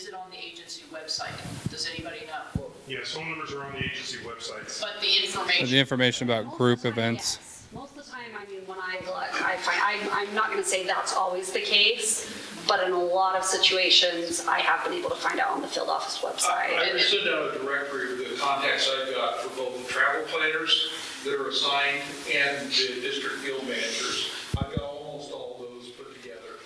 So I will get all those out to you, and I've got everybody's email, so I will send it out to you. And I'd like to send it out as a group email without doing blind copies. If we do that, I please ask that people be respectful and don't reply all to say yay, or, you know, if you have a question or a comment that's pertinent, please shout it out to the reply all. But I don't want my inbox blown up by yays and no's, and, you know, so let's be respectful so it doesn't crash. What I was trying to point out is, if you can't get somebody on the phone, go to their website, because a lot of times the information you're asking for is on the website, and you can probably find it there, and then if you don't understand it, call them and say, hey, look, I found this on your website, but I'm not sure I'm understanding it. Leave them the message of what you're not understanding, or send them an email and say, I want to make sure I understand this right, and save yourself and them some time. Yeah, and then, Okay, because we've talked a lot today about how busy they are and how you're trying to make their lives easier. Check their websites, see what they've got. A lot of them working from home too. Yeah, and or they're out, you know, they're someplace else, they're at a meet for something, or, you know, there could be a ton of reasons they're not responding to you. But if you give them, if you've looked up the information and you can't find it on the website, send them an email. It says, hey, look, I tried to call you, couldn't find it on the website, I really need to know this, I need to know it by a certain time, because this is when we're going out. Okay, so they can look at it and go, okay, this is, I got to get to this by such and such time. You know, give them something so they know what they're looking for and when they need to get back to you. for SRPs, anyone who might need a permit, the main place to start, because yes, it's done by the field office, and so the number of vehicles that triggers the need for a permit varies. The websites for the field offices tend to be behind. But what you will find that's current is the SRP handbook for the given state. So the Utah SRP handbook. I would read that back and forth before I even talk to the field office person if there is a... Yeah, and that follows right along with what we've been talking about all day about the TMPs. Learn the information first, and then call. You're talking from a much better standpoint then, and they can help you much better by knowing that, okay, this person's actually read everything, and I don't have to sit here and repeat it all to them. Okay? Something I would add too is to be proactive in showing your responsible usage is gather information about leave no trace and tread lightly principles. Pass that out to people who are going on your tours. Document that, take pictures, and put it on your social media. And then when you're on your tours, take pictures of how you left no trace. Show a site that you camped at before and after. If you do any route maintenance or repair or improvement while you're out there, take pictures of that too, and put it all out on social media so you're establishing a record of your responsible usage. One last comment. Anybody that goes on your tour is required to join BRC. Yeah, good, Dan. I would just say my official position is you should try to do it the right way. Find the permitting process, find the rules, make sure you're following them. If it's not a commercial event, the agency should work with you. But you do have a constitutional right to assemble as citizens in this country, and the government needs to prove a really compelling interest to interfere with that right. So you shouldn't take no for an answer. And so work with them, follow the rules they've outlined, but they should work with you to get you a permit to do that. And so if you ever run into issues with special recreation permits, we want to know about that, because that starts to get into constitutional issues, and it's worth fighting for that. There's a reason we have those constitutional rights and why that was put in the Bill of Rights, and the government does need to do its best to stay out of that. It's hard when they own the land, and so they do have a responsibility to care for and protect and manage the land, and that's what they'll say they're trying to do. But those two things have to get worked out, and if they don't find a way to work it out, we want to hear about it. I would like to just make one general statement about writing comments.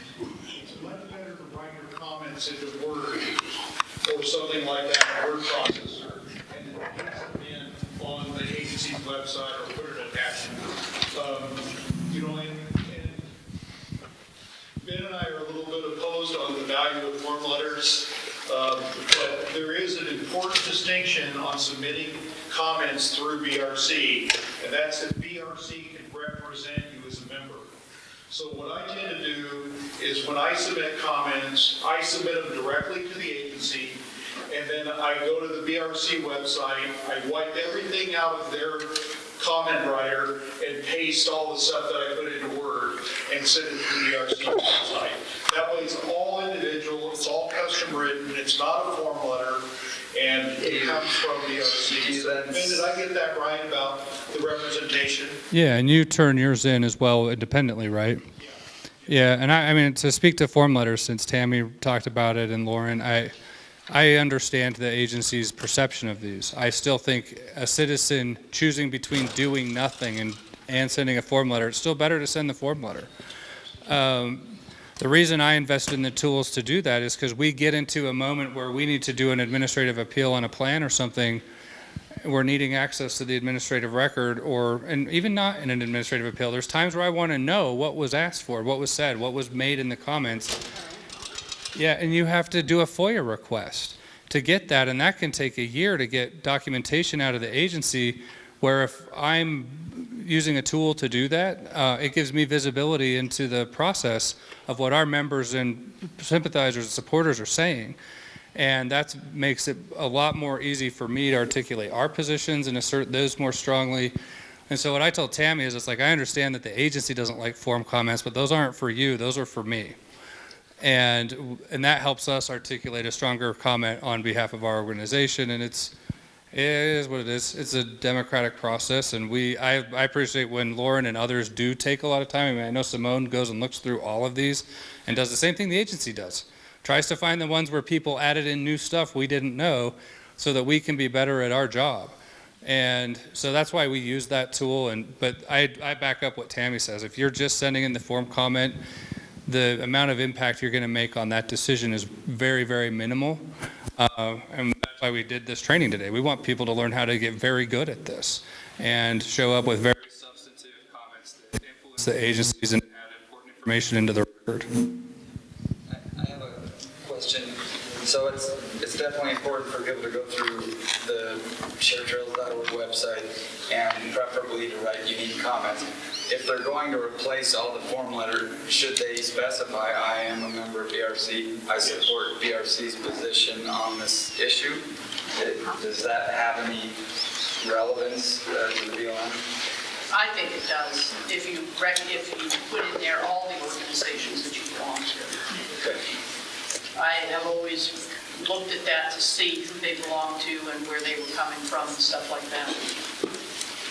You mentioned that pre-2008 GPS tracks were kind of important in establishing, the use of the trail, right?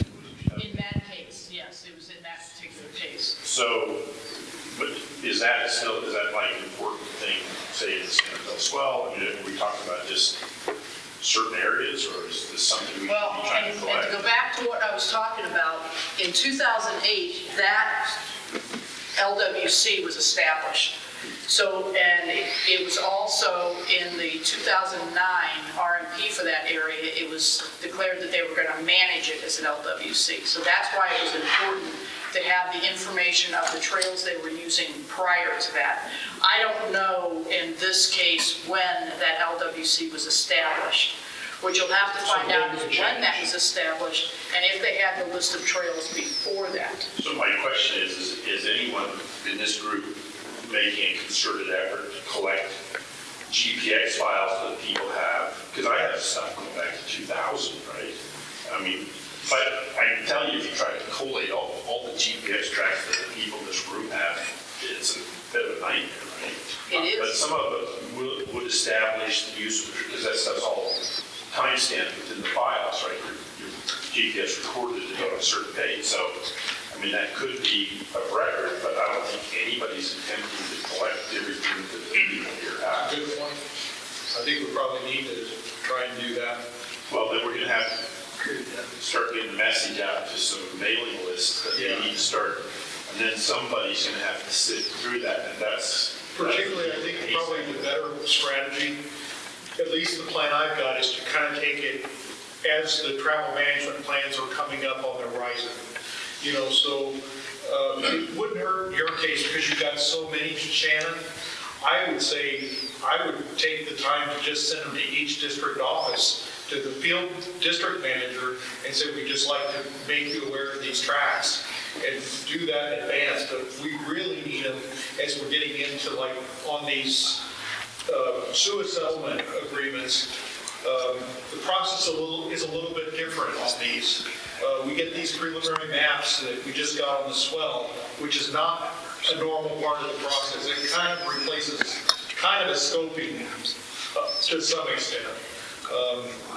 But I'll be publishing an article on that in the next week on our website about some of the things I've learned in the last couple of weeks about the settlement agreement special process. A little bit different. So it might make sense at some point to reach out to various club members. I mean, some of us have been collecting this stuff for quite a while. Yeah. And ask them to deposit it somewhere. Yep. That we can start sifting through it. Because I would say send it directly to BLM and let them see. Before you do that, you have a conversation with that agency, right? that office. Yeah, because if you just start dumping stuff on that office, you might get, file 13 on it. Okay. Talk to that office first and say, we have these, we want you to have them for the plan when it comes up. How do you want to receive them? Don't ever just dump stuff on an office, because I'm going to tell you what's going to happen to it. It's going to go in a folder somewhere, if you're lucky. And then if that person moves on, nobody's going to know what that folder's for. Folder called the trash bin. But if we can send them a giant GPX file and say that every single trail in here was recorded before some date, it's important to them to establish the use of those trails, and that has to be considered, right? I mean, but cleaning that up, that's the conversation you have in the beginning. You say, look, we know that this travel management plan is coming up. We know we've got files that date from this date to this date of when we've been out there. Will you accept this data to use when you do the inventory or whatever you're going to do? Have that conversation up front. Ask them if they'll accept it. The next two are the swell and Henry Mountains. So I will call those two travel planners and tell them what we've discussed today and ask them how they would like us to proceed through. And then I'll disseminate. Get that pathway made first and then talk about it, because it all depends on what they're able to do and what decision that office has made about accepting that data. We had one case where the way they had collected the data we couldn't accept, so they had to go to somebody else and have the data switched to another format to get to us.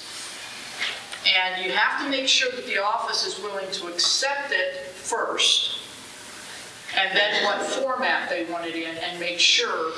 And what one of our GIS people did is she said, bring me a little bit of it first, let me make sure it'll work. And that's what they did. They brought in a small amount, she put it in the system to make sure that she could use it, and then when she was sure it would work, then she had to bring the rest of it in. So don't ever just arbitrarily send it. If you walk in and hand them right now a thumb drive, they're going to laugh at you. You cannot walk in and hand a government agency a thumb drive. Yeah, have that conversation. Make sure they understand what you're trying to accomplish and why you're trying to accomplish it. Then take it in and give it to them when they ask, when they have agreed to accept it. I don't know if this was brought up previously, but one of the easiest ways to prove the historical existence of the route is with satellite photos. They're from the 90s, 2000s, etc. And if you go back to the 90s, they start getting really fuzzy and it's hard to tell. And of course, it's hard to tell if it's forested, cover. But in the desert, with anything like from the early 2000s, it'll show up. And I've done that many times. And, judicial review that holds up as well. Remember, the whole object here is to get that information considered up front, so that by the time the agency gets to the draft EA, you're all in agreement about what routes are actually out there. And then you're just discussing what the decision was. You're not discussing whether or not something was there. We've been focusing at my club about primary use and all that stuff. I guess for everybody as well as Ben, why or how can we take all of our Gaia trails, Onyx, all that information, all that data, why can't we just compile it somewhere and show our use, whether, Onyx has been around for 5-6 years now. That should be a valid data point for any of these arguments. So can we find a representative to reach out to those companies and collaborate that data and help us with that value? And would that be a valid use or a valid data point? Generally, with travel management plans on what the decision was made on the route, whether it's open, limited, or closed, it's not a matter of whether or not the route exists and whether or not you can use it. The discussion always with the public is, did the agency legally make a correct decision of how to move forward from here? Now, if there's routes missing, that's a different subject. And that's why I'm telling you, get those routes prior to them starting so that they can decide what they're going to do with them and they can tell you. Then you have the discussion with them about what they've done with your routes and why they've done it. Instead of saying, wait a minute, there's another 50 miles out there that you didn't consider. Well, they may not have known it. I know in Arizona, the route network we started with in a lot of cases was so old that we had to do route inventories on the ground all over the place because there were so many more trails. Okay, and that's why I'm telling you, start early, talk to them and say, look, we've got this, we want to make sure you've got this. Then the discussion shrinks a lot. It's not about, do they have the trails? It's about, you know we've used them, you know how long we've used them because you've got the data with the age on them. Now tell me why I can't use it or why you've limited it. And that's a shorter discussion. I mean, but it is a discussion, like to his point. I mean, SUA will go out and do very extensive route reports on every specific route. And all of the claims of environmental impact are going to be based on some level of use. And so if we actually know the usage data on specific routes, that gives us at least somewhere to start from. Like if they're saying this trail needs to be closed for bighorn sheep and we know 10 people use it a year, you're not doing anything to help the sheep to reduce the use of those 10 people. And if there's another environmental impact that's happening on that, it's a way, like that's still the thing I'm wrestling with all of this, is I think a lot of the decisions that even the specialists make, I mean, if they're not out there on the ground and they're just sitting in an office for 8 hours a day straight for 16 weeks or however long you said, they're making decisions based off of information that's not accurate on the ground. And I think what he's trying to get at is, do we have access to data that gives us better on-the-ground information, better data of who's using it, and can we use it? And my question, and I have talked to some of the app companies that develop these things, and I think they're open to it. They have their own like privacy agreements, so the data would have to be anonymized, and it's never gotten much further than just some initial conversations, but I think I would find usefulness in knowing, because I think the agencies kind of create information in a vacuum about who's using what, where, when, how frequently, and then use that to base some environmental impact off of. And if we could establish a more thorough record on that, they would have to adjust their interpretation of all of that to a different record, right, Tammy? Like I said at the beginning, the one thing you can never ask is the antiquity stuff. Don't ever ask about the artifacts because they can't tell you. They can talk to you about mitigation around an area that they say has artifacts in it. The other thing that I failed to tell you is T&E species, threatened and endangered species. They may not be able to give you a lot of that information either. But again, ask about mitigation. You know, if they're telling you they have to close a route because of either of those issues, ask them about mitigation. Is there something that you can do to mitigate the usage? You know, is there a seasonal closure that can be done? Especially with wildlife, if it's something that it is a seasonal closure that they can do because it's during lambing season or breeding season or something like that that you're most disturbing, they may close it for just part of the year. Or they may limit how many vehicles or something like that. So ask these type of questions. They're not trying to hide information from you. But they also can't have you sitting in the room when they're doing all this stuff. So it's up to you to be asking the questions and knowing what to ask. If they say they've closed it to help a certain species, say, okay, so how is it helping that species? What is me not being there helping that species do? Can they tell you what species it is? That's going to depend on whether it's threatened and endangered or not. Okay. They may tell you, yes, you know, that it's such and such species, and you can start looking up that species, and you know, if they tell you, well, it's because of breeding season or something like that, you can look up the breeding season on just about any species that's in your state very easily. In some cases, if it's a threatened, especially if it's a near extinct species, they may not be able to tell you. It goes again, just like the archaeological stuff, that they may not be able to tell you. And if they can't, then ask them if they've said the breeding season, say, well, what is the breeding season?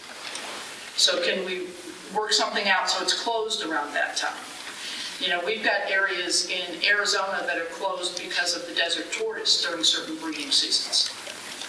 And we've got it closed in some areas for bighorn sheep during breeding season. You know, you can do things like that. They may not have thought of that when they were doing it because they didn't see the need for the road at all. And you may want it the rest of the year. So question it, you know, they may make a decision to say, okay, well, we'll close it during a certain season or something. We closed one area. I'm not a snake person, I'll say that up front, because of a garter snake for a certain movement season.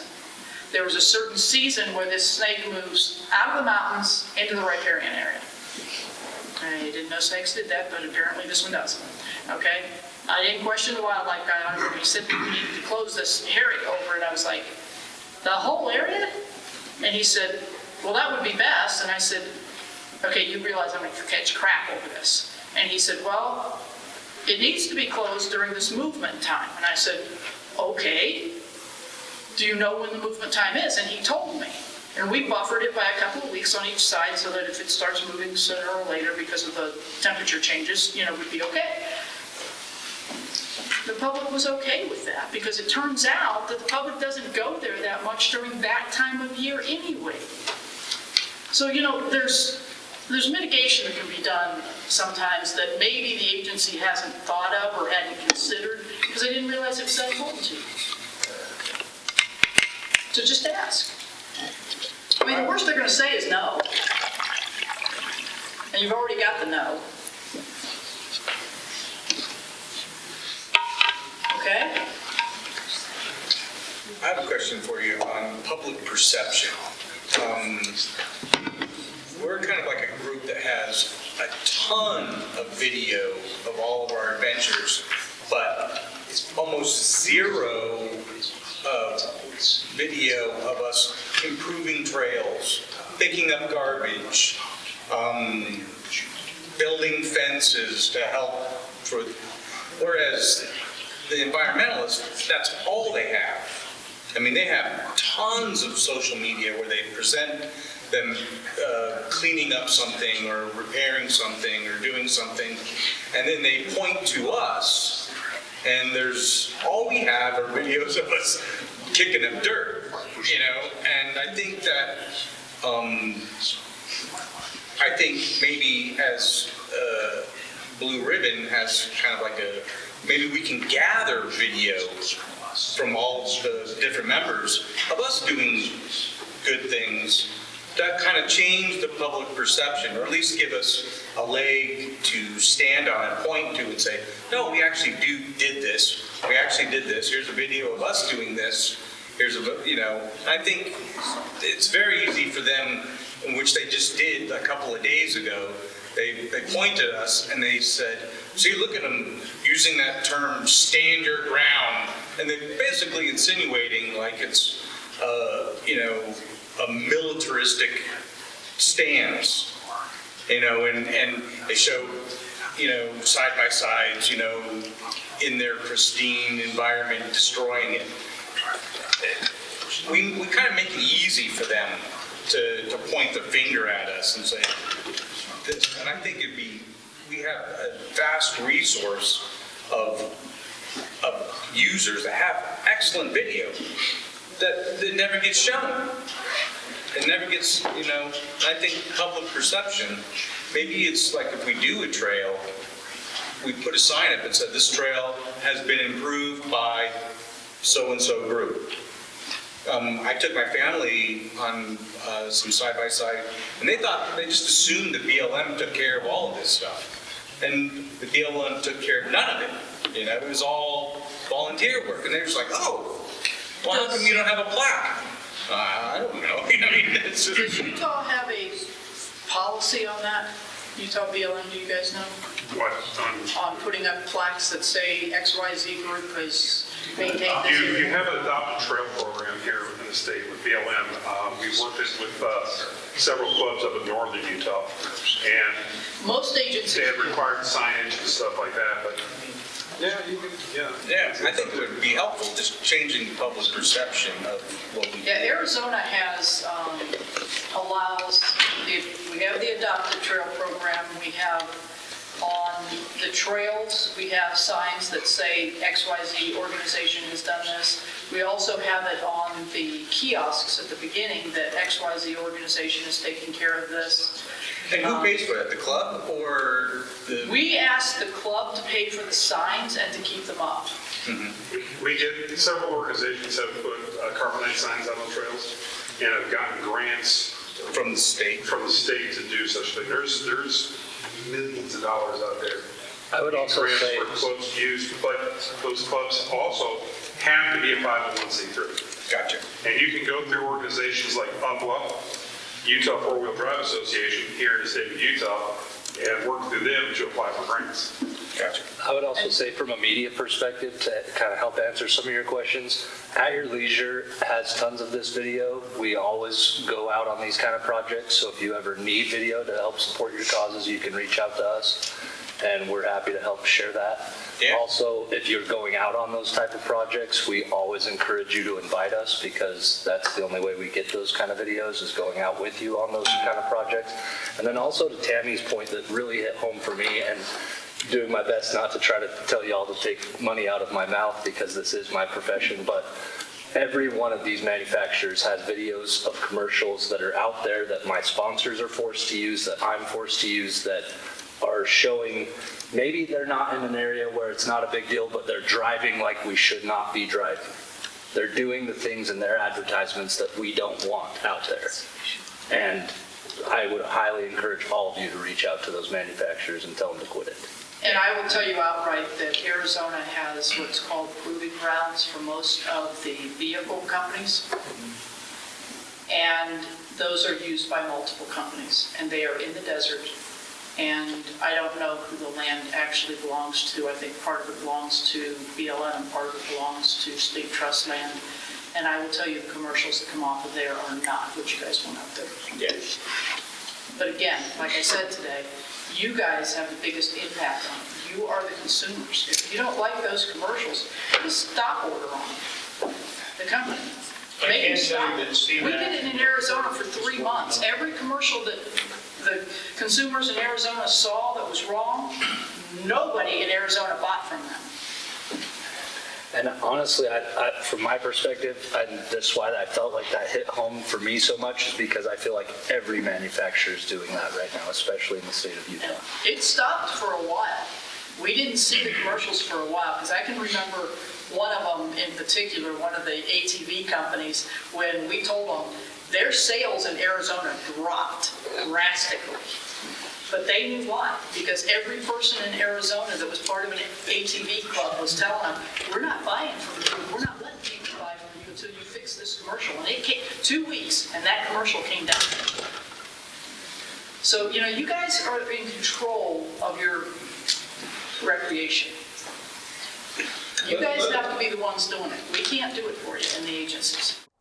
I'd like to thank the partners in putting together this video that helped Upland making it possible.